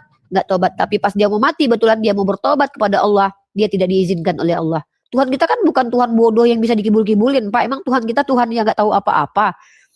Maaf ya Pak. Tuhan kita jangankan apa yang nampak Pak. Yang gak nampak aja Tuhan kita tahu. Apa yang kau ucapkan di hatimu aja Tuhan tahu. Niatmu sebelum terniat aja Tuhan kita tahu. Tuhan kita bukan Tuhan yang gak tahu apa-apa. Yang gak tahu hari kiamat. Yang gak tahu musim pohon ara. Bukan. Tuhan kita isi hatinya manusia aja sebelum dilaksanakan aja Tuhan kita udah tahu. Makanya Tuhan udah ciptakan neraka. Berapa porsi orang masuk neraka. Berapa porsi orang masuk surga. Karena Tuhan udah tahu.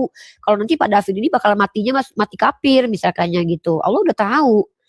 Sebelum Bapak memilih untuk mati kafir. Allah sudah tahu duluan gitu loh. Karena Tuhan kita itu pengetahuannya melampaui ruang dan waktu. Gak ada ceritanya Tuhan kita tuh kayak ciptain manusia, tiba-tiba nyesel nyiptain manusia. Anjay, nyesel gue nyiptain lu bangsat gitu kan. Akhirnya lu ngerusak peradaban. Ya udah gue terpaksa deh mati buat lu, dasar anjay lu kan gitu kan. Enggak banget Tuhan kita kayak gitu. Pakai apaan? Lu apaan lu gitu kan. Gue aja deh jadi sekretaris lu biar gue yang atur hidup lu ke depan. Gitu aja lu gak paham. Udah ciptain manusia lu nyesel lagi. Lu nggak tahu kalau manusia bakalan berbuat mesum, berbuat jahat nanti. Iya kalau diajak tahu lah. Kalau lu tahu lu ngapain nyesel? Lu kan tahu kalau manusia kelakuannya gitu. Ya sebenarnya gua nggak tahu. Gue tampar lu ya. Nanti terjadi dialog antara aku sama si Tuhan ini yang namanya nanti jadi podcast lucu, Pak. Ini gue ngobrol sama Tuhan nih. Tuhan, lu tahu kalau manusia akan berbuat biadab nanti. Sebenarnya gue tahu. Lalu ngapain nyesel? Ya gue nyesel aja, nyiptain kan bangsat banget manusia. Udah lah gue ciptain, nggak tahu diri lagi. Ya udah deh, gue aja mati. Lu ngapain? Udah, gue kasih ide aja. Apaan tuh? Lu balik aja, pakai ini, pakai alat apa kek, bertransportasi kek ke alam lalu gitu. Terus apa lagi? Ya udah cabut aja tuh pohon gitu kan. Nah maksudnya ya kalau dicabut pohonnya kan nggak ada pohon yang dimakan. Akhirnya kan nggak ada yang terkutuk, aman kan? Iya juga lu ya katanya. Yang ngapain lu mati? Mati lu telap lagi 1000 tahun kemudian. Lu kayak CEO nyamar tau gak sih lu? Terus kayak Inspektur Pijay lu udah terjadi baku hantam, lu baru datang bilang lu jadi sok pahlawan gitu jadinya. Dasar lu anjay katanya kan, anjay katanya, keren banget lu Rifa katanya kan. Nah iyalah, otak gua IQ-nya berapa coba? Gua kalau jadi Tuhan setara kayak lu mungkin apalagi kalau kita satu rumah tangga tuh, gua yang akan dampingin lu buat memanajemen ke dunia gitu kan. Lu CEO dunia nih. Pas lu menciptakan manusia, gue pastiin dulu sama lu. Lu rela nggak kalau mereka berbuat salah nanti? Enggak. Ya udah, lu jangan bikin pohon pengetahuan baik buruk, lu jangan ciptain ular ya, karena gue tahu nanti itu berbahaya nih buat keamanan mereka. Tinggal lu aja, lu udah ciptain dia nggak tahu apa-apa, gampang dikibulin, lu ciptain lagi tukang kibul deket dia. Terus ketika dia dikibulin, lu marah besar sama dia. Dasar lu. Gue aja cewek kalau salah lu bisa maafin lu loh berkali-kali loh. Lah lu dia salah cuma sekali, lu langsung ngewarisin dosa sama bapak anak moyangnya. Galau lu gitu kan. Pasti dia bilang gini, ya juga ya. Soalnya dulu pernah ada kejadian tuh, kalau gak salah di perjanjian lama deh, Tuhannya Musa itu dinasihatin sama Musa tuh berubah. Serius, tadinya tuh gue pengen kalau bahasa kita tuh ya, aku pengen hancurkan tuh, gue pengen hancurin. Jangan, kata si Musanya, jangan kau hancurkan Tuhan. Apakah enggak mau nanti orang Mesir bilang Tuhan mengeluarkan untuk dihancurkan? Ingatlah kepada bapak moyangnya. Diingetin tuh Tuhan tuh kayak seolah tuh Tuhan lupa gitu ya. Si Musanya tuh kayak lebih ingat banget tentang apa yang dijanjiin Tuhan. Langsung Tuhan berubah pikiran tuh. Gue kebayang tuh Musa tuh habis ngomong sama Tuhan langsung kayak James Bond yang jeder, jalannya kayak keren banget, pegang rokok tuh keren banget, gue ngenasehatin Tuhan gitu kejadiannya. Makanya gue juga berimajinasi nih, seandainya gue jadi asistennya Tuhannya kalian gitu. Gue duduk semeja sama dia. Gue cipta apaan bro sekarang? Nyiptain orang. Oke. Gue nanya, lu nyiptain orang aman gak? Aman dong, kan mereka baik. Oke. Yakin lu dia baik? Ya baik dong. Toto 10 hari kemudian kesel dia sama gue gitu kan. Ngapain lu marah-marah? Itu dasar kurang ajar tuh si orang dibikin malah ngerusak peradaban. Tadi katanya lu baik, dia diciptakan iya. Tapi dia ngelanggar, kehasut sama si ular gitu. Lu tahu kalau dia bakalan begitu? Sebenarnya gue tahu sih. Lah ngapain lu nyesel? Ya resiko. Ya sebenarnya gue nggak tahu. Dasar, lu kan Tuhan Oh ya gue lupa gue Tuhan. Ini kayak banyolan nanti jadinya Pak. Kayak kebanyolan kayak apaan sih kayak gini. Aduh, gue udah sibuk dengan drama Cina yang bertele-tele. Dalam hidup gue tuh kayak udah dirusak banget. Dulu sinetron Tersanjung 6, Tersanjung 1 tuh merusak peradaban banget teman-teman ya. Dengar baik-baik ya. Gue paling rusak banget ketika nonton emak-emak lagi nonton Tersanjung 1, 2 bertele-tele ceritanya guys. Bertele-tele sampai bertahun-tahun, sampai si pemeran utamanya tuh udah tua bangka, itu masih tetap main film tuh. Judulnya Tersanjung, Tersayang, Tersungkur, Termatiin tuh. Tiba-tiba muncullah era-era sinetron-sinetronan. Ribet lagi tuh Cinta Fitri 1, 2, 3 sampai 10. Ya Allah, sampai Pak B.J. Habibie nonton itu. Gila, ini ribet banget kehidupan orang gitu ya. Lu bikin keributan sendiri, lu nonton sendiri itu keributan. Dan oke, udah tenang ya, nggak ada lagi tuh dunia YouTube mulai bermunculan. Kayaknya edukasi saintifik di YouTube keren banget nih. Kita berkembang. Anjay, diganggu lagi nih drama Cina. CEO nyamar. CEO nyamar guys. Lu CEO ngapain lu nyamar jadi cleaning service Pak? Dapat afirmasi lu. Lu nggak perlu jadi nyamar cleaning service, kita tahu lu pemilik ini gitu loh. Ngapain ribet amat hidup lu kan gitu. Ini gara-gara drama Cina gue sempat bayar 2 kali 25.000 dasar anjay. Emang rese tuh ya pembuat drama Cina yang ngeluarin duit gue 50.000, balikin duit gue, nggak ada efek apa-apa gue nonton itu. Sama nih Pak, gue baca Bible, gue lihat Tuhan menyesal menciptakan orang, terus dia turun di abad pertama. Ini serius nih kayak gini gitu. Nah maksudnya ini serius nih. Ini cerita begini nih serius gak sih gitu loh. Karena ini kalau seserius ini gitu loh, lu jadiin bercandaan bumi anjay gitu. Ribet banget hidup lo gitu, kayak drama banget gitu. Pantesan lama-lama tuh banyak para ateis bermunculan gitu, karena ribet banget hidup percintaan kita aja nggak seribet itu gitu ya. Ya sorry ya, hidup percintaan gue lagi ribet banget sekarang ya. Hidup percintaan gue aja generasi Z kata mereka dong, nggak seribet itu. Lu ngaturnya kok ribet banget, lu Tuhan bukan gitu. Kan gitu ya. Makanya terkadang tuh kayak jangan samakanlah Tuhan perspektif Islam dengan Tuhan perspektif kekristenan tuh beda banget gitu. Kita tuh Tuhannya nggak bertele-tele gitu loh. Gitu Pak. Silakan Pak. Saya tanya yang ini penghabisan ya, saya tanya Umi. Oke. Kalau Umi bilang Tuhan kami itu datang abad pertama untuk menyelamatkan, lalu sebelumnya bagaimana? Nah dalam Islam bagaimana Umi? Manusia bisa masuk surga Muhammad datangnya abad ke-6, ke-7? Lah kan Nabi Muhammad bukan satu-satunya Nabi. Gimana sih Pak? Inilah Pak, kenapa jangan menyamakan Nabi dengan Tuhan Pak? Beda Pak. Nabi itu sama porsinya semua Pak, membawa kebenaran untuk diajarkan kepada hamba-hamba Tuhan pada zamannya. Supaya itu hamba-hamba Tuhan yang dikasih tahu masuk surga. Umatnya Nabi Ibrahim ya ikut Nabi Ibrahim dong. Umatnya Nabi Musa ikut Nabi Musa dong. Umatnya Nabi Isa ikut Nabi Isa dong. Gimana sih Pak gitu aja masa nalarnya ribet banget Pak. Ya, Umi jelaskan. Pak ini beda. Nabi Musa bagaimana manusia bisa selamat di zaman Nabi Musa? Ya ngikutin Nabi Musa lah. Apa yang Ya, disampaikan apa Nabi tuh? Musa? Ya apa yang diajarkan pada waktu itu? Disuruh ngapain waktu itu? Disuruh menyembah kepada Shema Israel Adonai Elohenu Echad. Nah, Ikuti hukum Torah. nah itu nabi-nabi Yahudi tuh Umi. Bukan nabi-nabi Iya, terus? Arab tuh. Iya karena Tuhan bagaimana? kita nggak rasis Pak. Masalahnya Pak, Nabi Yahudi itu diutus untuk orang Yahudi bukan untuk orang Arab Pak. Sementara Nabi Muhammad itu untuk seluruh alam semesta, nggak ada gap-gapan Pak. Jadi beda kelas ya. Kalau nabi-nabi kayak Israel gitu, itu diutus untuk Bani Israel doang. Kenapa? Karena Bani Israel ini kok tenggar tengkuknya udah luar biasa Pak. Sama kayak gini Pak, Bapak punya anak, Pak David punya anak. Yang satu namanya adalah si Ishak, yang satu namanya Ismail. Si Ishak ini tuh jahat banget, bebal banget gitu loh. Makanya Bapak kasih dia sampai 10 guru. Nah, guru ke-10 karena Bapak udah muak lihat ini anak nggak berubah-berubah juga karena ada batasan. Akhirnya Bapak berhentikan murid kepada dia karena emang dia udah bebal. Yang penting udah dikasih kesempatan untuk berubah tapi nggak tobat-tobat juga. Maka ada si Ismail ini sekali diutus guru langsung berubah. Berarti nggak perlu lagi Pak guru banyak-banyak di orang ini karena orang ini tuh nurut gitu loh. Nah itulah perumpamaan Bani Israel dengan Bani Ismail. Bani Ismail tuh biada banget Pak. Kelakuannya kayak biawak rata-rata Pak. Itu pun tertulis dalam kitab Anda, Tegar Tengkuk gitu loh. Makanya nabi-nabi sering diutus kepada mereka. Saking bebalnya mereka, Tuhan tuh sayang juga tetap sama mereka. Ini sebenarnya bentuk kasih sayang Tuhan sama kayak Fir'aun Pak. Fir'aun Pak diutus berkali-kali Nabi, dikasih tulah berkali-kali supaya tobat. Nggak tobat-tobat juga Pak. Akhirnya kan mati Pak. Nggak ada ceritanya Tuhan tuh sampai kau betul-betul bertobat langsung nih. Emang kau siapa? Emang penting hidup kau gitu. Kau yang nggak mau bertobat, Tuhan pula yang berusaha untuk membuat kau tobat. Hei hantu belau, kau suruh Tuhan kerja buat kau. Siapa kau kan gitu. Nah kau yang nggak mau bertobat, kau Tuhan pula yang repot gara-gara kau kan gitu. Dasar kau ya NPD kan gitu. Nah jadi kalau umat Bani Ismail itu Pak cuma dikasih satu nabi aja mereka udah langsung berubah. Terbukti Pak sampai sekarang di Arab Saudi itu mayoritasnya Islam gitu loh dan tunduk patuh kepada Nabi Muhammad. Nah di Yerusalem Pak orang nabi terakhir udah diturunin udah dianggap Tuhan sama orang Kristen. Tetep aja di Yerusalem itu Kristennya minoritas, Yahudinya malah banyak. Tegar tengkuknya masih banyak.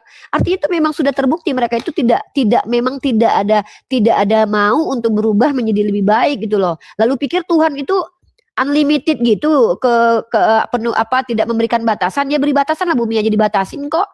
Bumi emang nggak bakalan mati, hancur Pak. Umur kita semua juga ada batasan.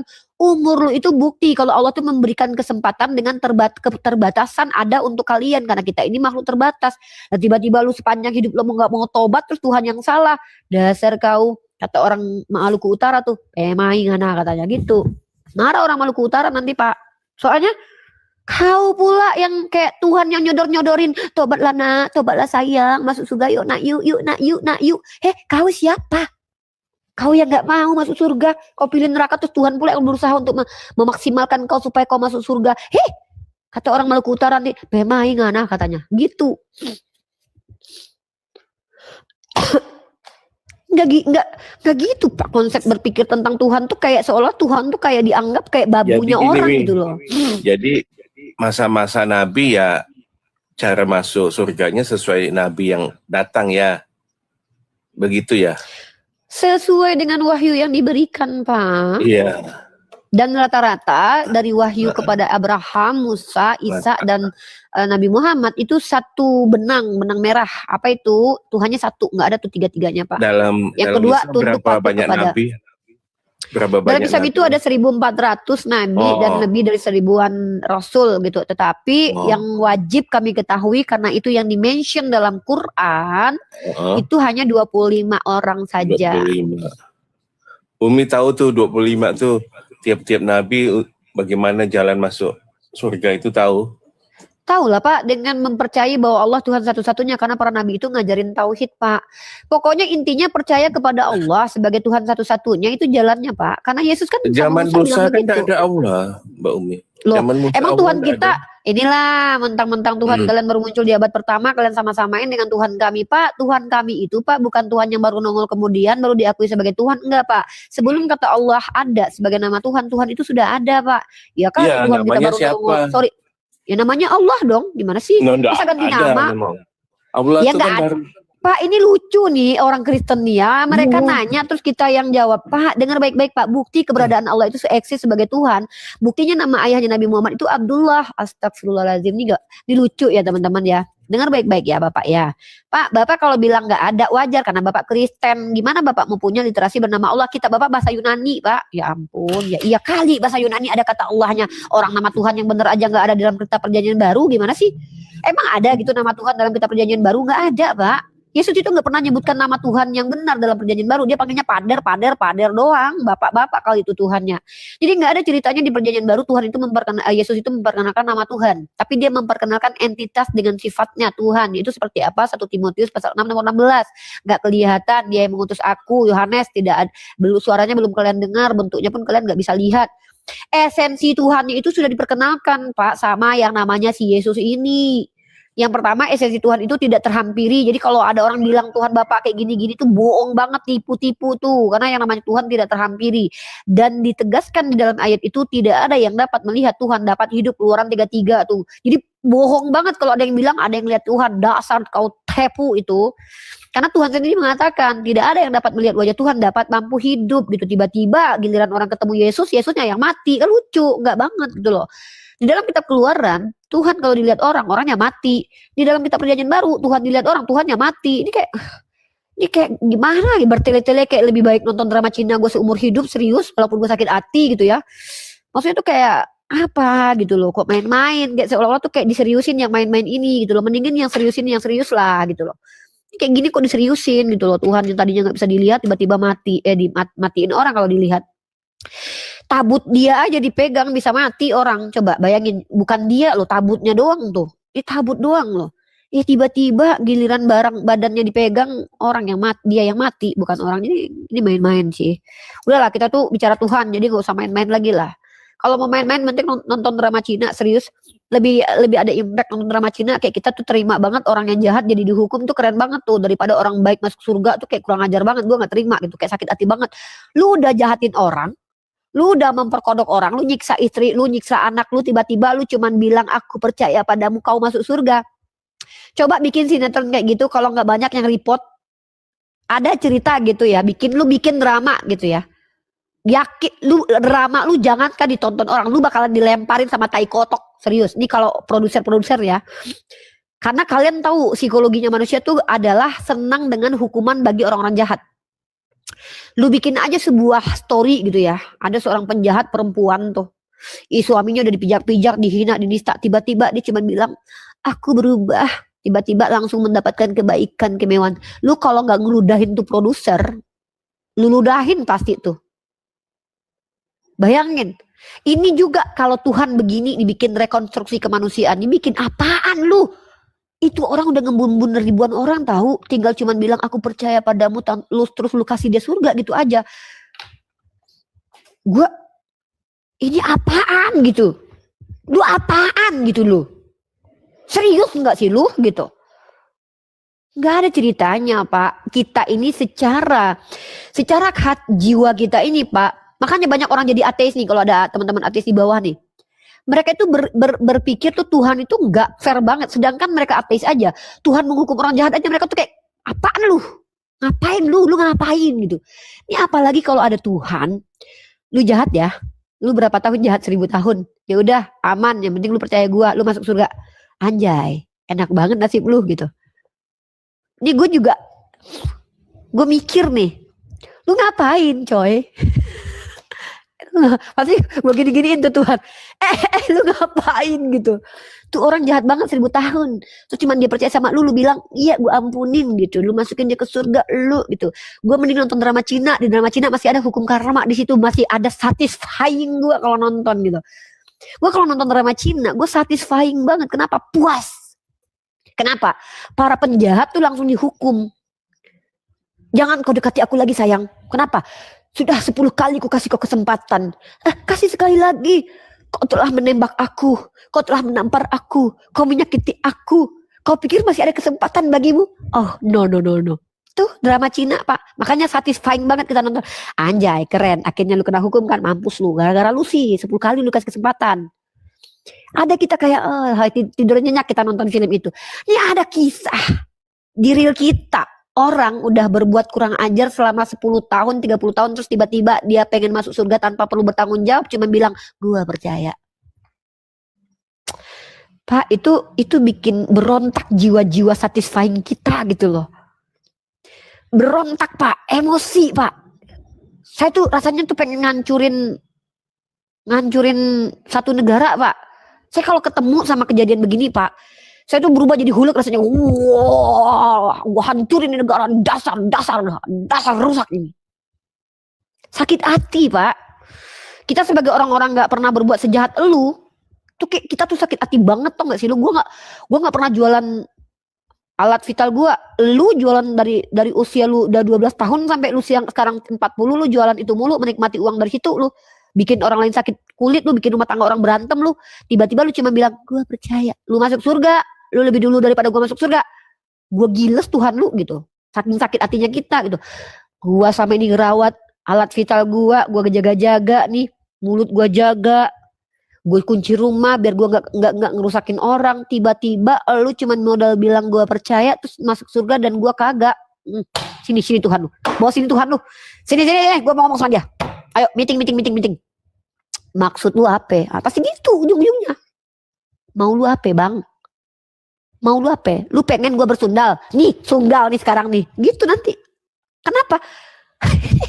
Ini tuh kayak enggak banget gitu loh. Secara mentality tuh merusak mental kita yang enggak sebiadab itu. Dan ini kayak bantuin lu yang biadab supaya terlegitimasi kebiadaban lu tuh legal gitu.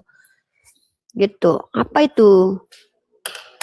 Gitu loh Pak David. Jadi makanya ini kalau bicara ke para ateis nih Pak, habis Pak dibully Pak, Bapak serius.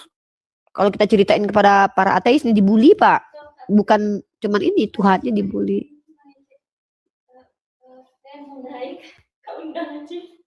Apa namanya? Namanya apa?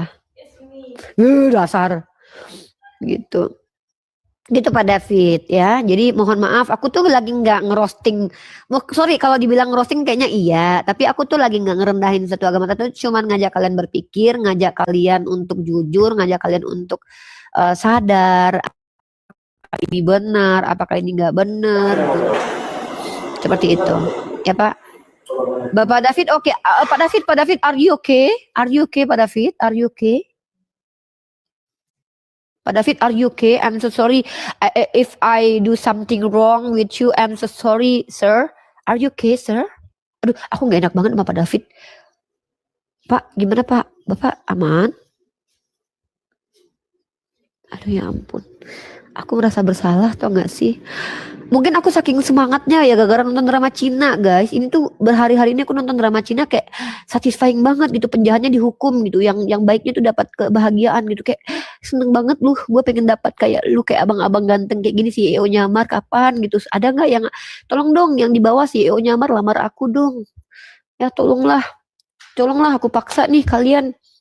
Lamar aku dong, CEO nyamar. Tolonglah, aku juga makannya nggak banyak, tenang aja. Boleh poligami kalau sama aku, serius. Ayolah, yuk. Ada yang mau nggak sama aku? Ayo buruan, mahar nggak usah banyak-banyak, yuk. Tapi CEO-nya ya. Ada yuk. Ayo buru-buru.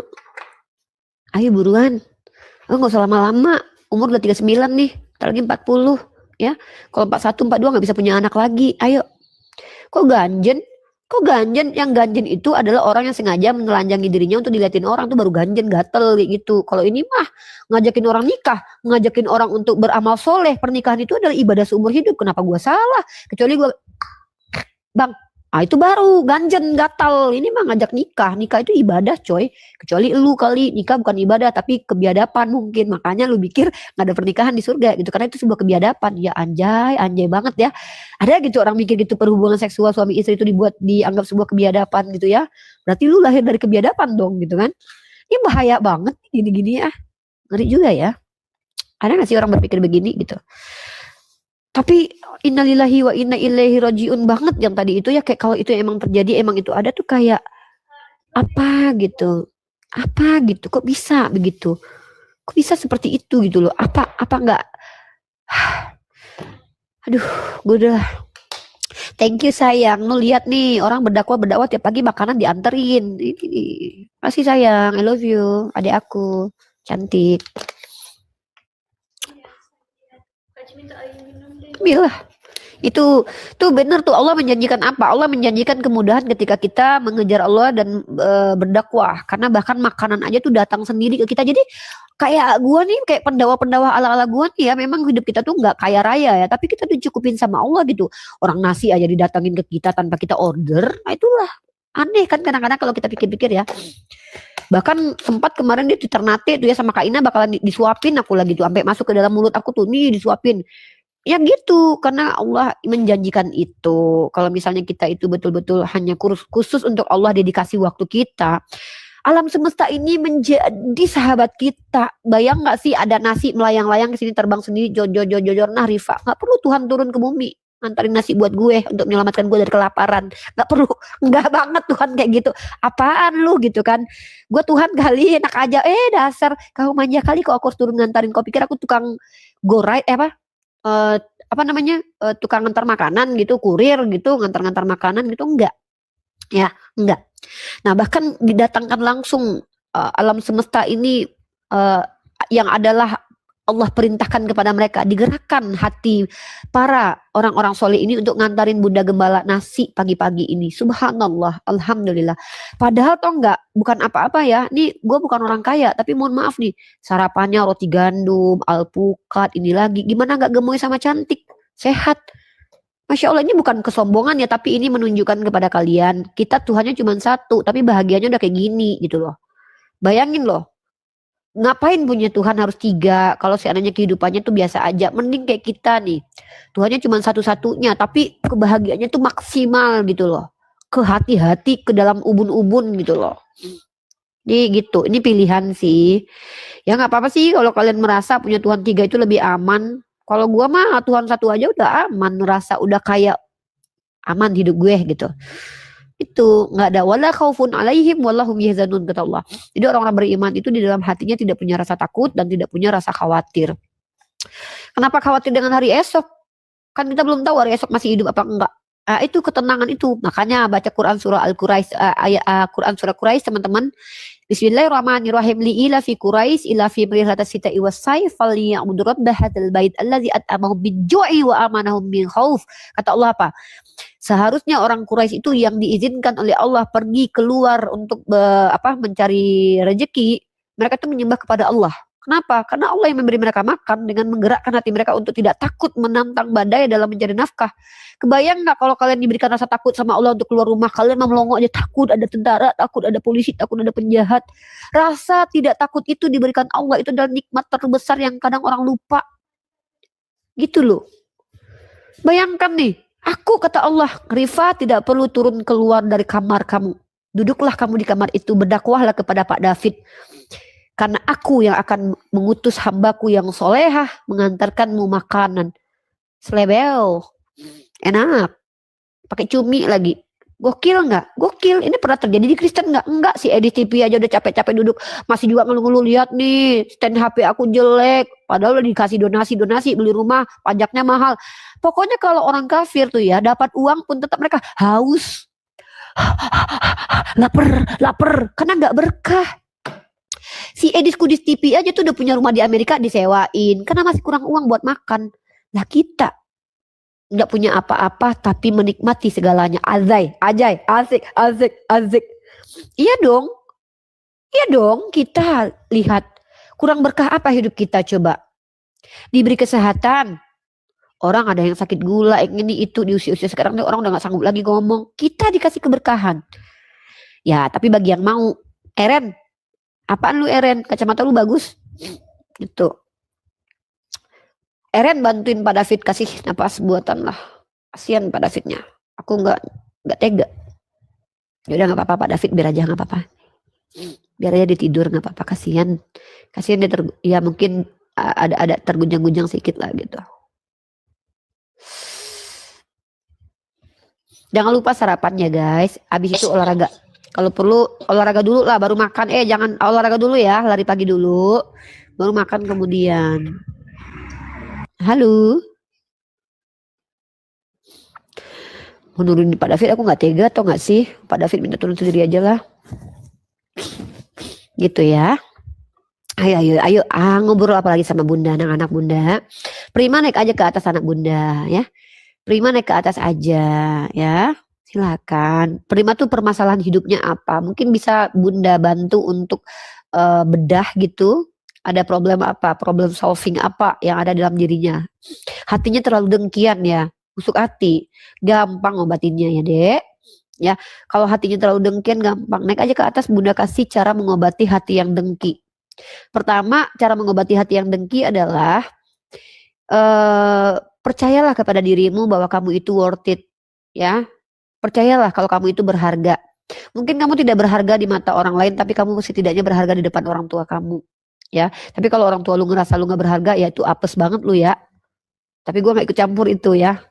Jadi artinya tuh kayak janganlah kalian itu kayak berharap orang lain menghargai kalian sebelum kalian bisa menghargai diri kalian sendiri. Ya, kayak Prima nih. Prima jangan kelihatan banget tuh gak berharganya hidupnya deh. Gimana kita mau menghargai Prima? Prima aja gak punya harga diri. Coba dibangun dulu harga dirinya ya Prima. Gini Prima, sebagai manusia saya itu pengen sekali memanusiakan yang namanya manusia. Saya tuh gak mau merendahkan manusia lainnya. Tapi kalau saya lihat cara typingnya Prima itu menunjukkan kualitasnya Prima seperti apa. Aduh, kena pembatasan nih Uni.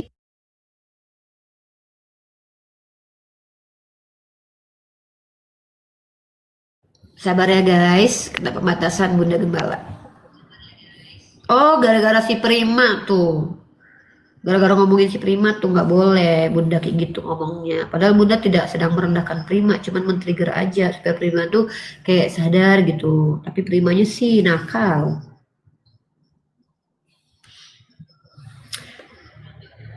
Prima. Ntar kita naikin lagi ya akun lain ya.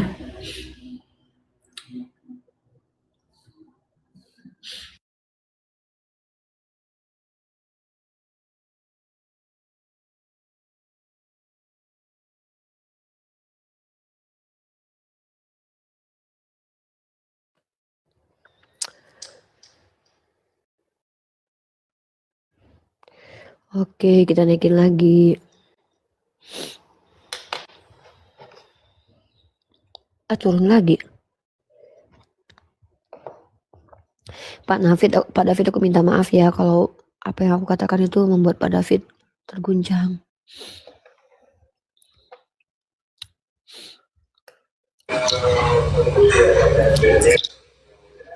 Halo Mons. Udah teman-teman jangan dibalas Primanya begitu, nggak usah guys, nggak usah. Kita Islam guys, teman-teman kita tuh Islam guys, nggak usah dibalas karena Prima itu juga nggak jelas, nggak worth it buat kalian balas, nggak usah, biarin aja dia. Karena itu bikin jelek nanti akun Komal aku gara-gara kalian ngebalasin mereka, nggak usah.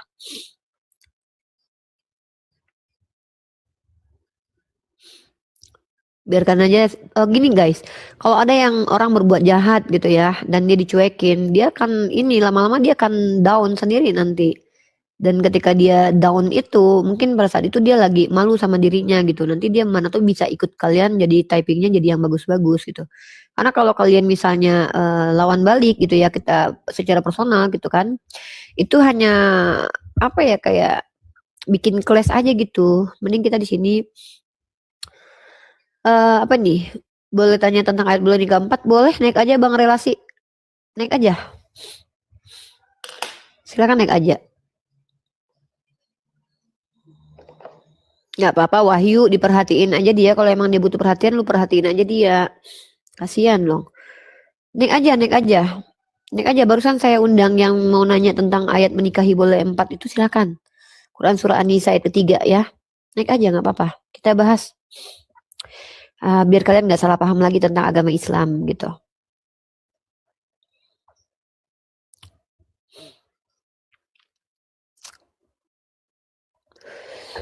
Waduh, banyak yang naik tapi nggak ada yang serius ya.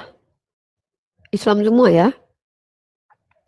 Apa manfaat Hajar Aswad? Nah, Hajar Aswad itu lebih bermanfaat daripada Yesus. Yesus sudah mati pun di tiang salib tetap nggak menghapus dosa. Hajar Aswad cuma dicium aja bisa menghapus dosa. Jadi lebih tinggi nilai Hajar Aswad ketimbang Yesus. Jadi kita kalau kita nih ya, aku nih ya, misal nih, Rifa, kamu mau pilih menerima Yesus atau cium batu Hajar Aswad? Ya pasti cium batu Hajar Aswad lah, nggak ribet, dosa diampuni. Ini kan kita harus lihat lagi drama-drama penyalipan, gak enak banget gitu. Jadi memang lebih tinggi derajatnya batu Hajar Aswad dibanding Yesus secara fungsi. Karena fungsinya batu Hajar Aswad itu bisa menghapus dosa sehabis-habisnya, sementara Yesus nggak bisa, walaupun udah mati. Karena nggak mampu mengampuni dosa, menghujat Roh Kudus. Jadi kalau secara fungsional jauh banget fungsinya batu Hajar Aswad ya. Secara kesucian ya suci batu Hajar Aswad lah. Pertama, batu Hajar Aswad secara perlakuan itu dikasih parfum wangi. Kalau Yesus kan dinodai tuh, disiksa. Terus secara esensi batu Hajar Aswad itu nggak perlu menyamar jadi air, jadi batu. Dia bukan firman yang menjelma dari surga, enggak. Makanya dia nggak perlu dituhanin. Dia makhluk Allah yang dari surga juga gitu. Itu bukti kalau surga itu sudah tercipta gitu. Jadi dia nggak perlu disembah-sembah. Tapi kalau Yesus kan harus firman menjelma dulu, diturunkan ke bumi, baru kemudian bisa dikatakan Tuhan gitu kan. Yang apa namanya, yang kalau misalnya Prima tanya mana lebih berkualitas, ya jauh batu Hajar Aswad dong. Jauh dong. Kalau batu Hajar Aswad sampai sekarang masih bisa kita lihat. Kalau Yesus sekarang udah hilang dari peredaran, nggak pernah nampak lagi keberadaannya. Pernah kalian dengar ini nggak, Yesus turun ke bumi nggak sih? Nggak kan? Yang the real ya, jangan yang bohong-bohong gitu, nggak ada lagi kan kisah itu. Artinya tuh kayak batu Hajar Aswad itu masih stagnan ada di situ, dikasih parfum wangi, didatangin orang banyak untuk dicium. Kalau Yesus sudah hilang dari peredaran, nggak tahu kabarnya gimana, gitu. Itu ya. Seperti itu, beda ya kita. Jawaban aku tuh jawaban rasional teman-teman. Kenapa? Karena teman-teman kita, saudara kita yang Kristen ini tuh sulit kalau diberikan ayat-ayat suci. Karena terlalu tinggi levelnya gitu loh. Jadi aku tuh ngasih mereka tuh kayak jawaban rasional. Yang selalu aku bawakan ke diri aku sendiri sebagai orang normal gitu. Kayak gua kalau milih laki aja tuh pilih-milih, apalagi milih Tuhan gitu. Gitu. Stop menyembah raja nyek. Sorry, kita gak pernah nyembah Tuhan yang bergelar raja di atas segala raja kali. Lu aja kali deh. Jangan lupa teman-teman, alpukat setiap hari. Tapi ada rasa-rasa ini ya, kita aja nih ya makan durian aja sampai berturut-turut 2 bulan lamanya itu pasti boring. Gimana coba masuk surga yang kerjanya tuh memuji aja, aduh gimana nggak boring ya? Atau apa ya, kenikmatan yang paling diimpi-impikan, misal kayak kalian jalan-jalan ke atau menikmati kepiting ya, atau apa lobster ya. Coba kalian makan lobster selama sebulan penuh, nggak ini muak juga kali. Kebayang nggak kalian kalau kalian ada di surga yang itu aja gambarnya, itu nggak berubah, yang dilihatin dipelototin Tuhannya kayak gitu-gitu aja bentuknya gitu kan. Gitu, gimana coba? Gimana nggak menurut kalian? Pandangan kalian gimana tuh? Dibayar juga kita nggak bakal mau. Mungkin di awal tuh kayak enak banget ya. Oke lah, di awal kayak dunia baru, ini coy bukan bumi. Ya, tapi kok cuman sempit gitu kan. Ini kita kok jadi roh gitu kan. Itu mungkin di awal-awal kalian menikmati gitu, tapi lama-lama kayak boring, bosan gitu. Apaan nih seumur hidup kayak gini kekal lagi kan gitu. Nah itulah segala kenikmatan itu adanya di surganya umat Islam gitu. Ya seperti itu.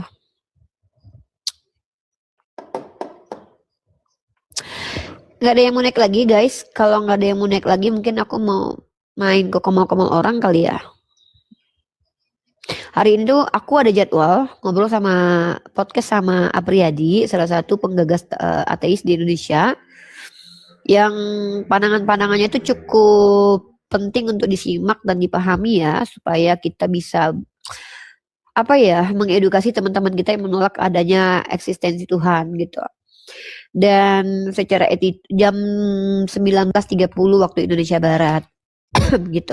Karena kita tuh di Google Meet gitu, dan kita tuh nggak relay di TikTok karena kita nanti mau relay mau di YouTube-nya dia gitu. Relay di YouTube-nya dia. Ini kayak podcast gitu. Allah penyesat nekat utusan iblis. Maksudnya ini. Oh, ini mungkin kayaknya nih. Mungkin maksudnya si Prima ini.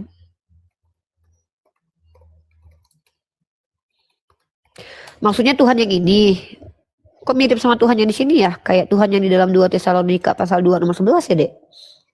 Ini kali ya, Dek ya. Prima maksudnya ini, Dek.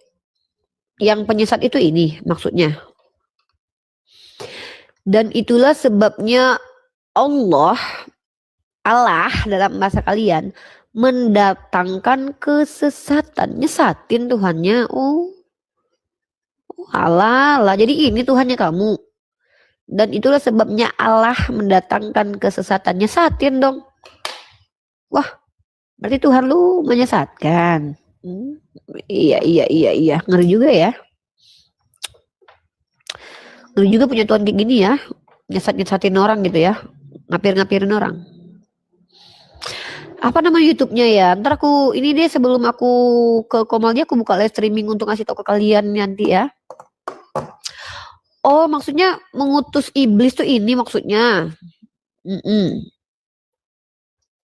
Nih ya.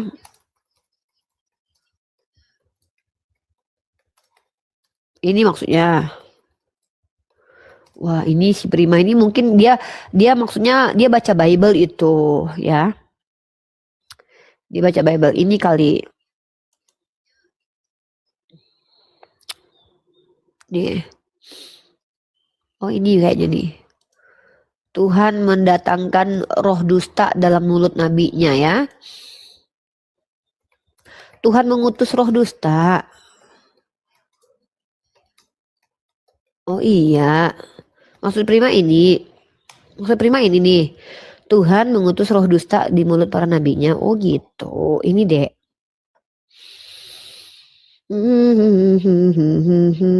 Mungkin maksud Prima ini kali ya. Karena itu sesungguhnya Tuhan telah menaruh roh dusta ke dalam mulut semua nabimu. Aduh. Dewi nabi-nabinya Kang Tepu dong semua. Karena itu sesungguhnya Tuhan telah menaruh roh dusta ke dalam mulut semua nabimu.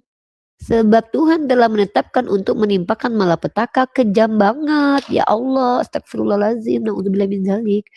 Nabinya aja Kang Kibul loh, gimana Tuhannya coba?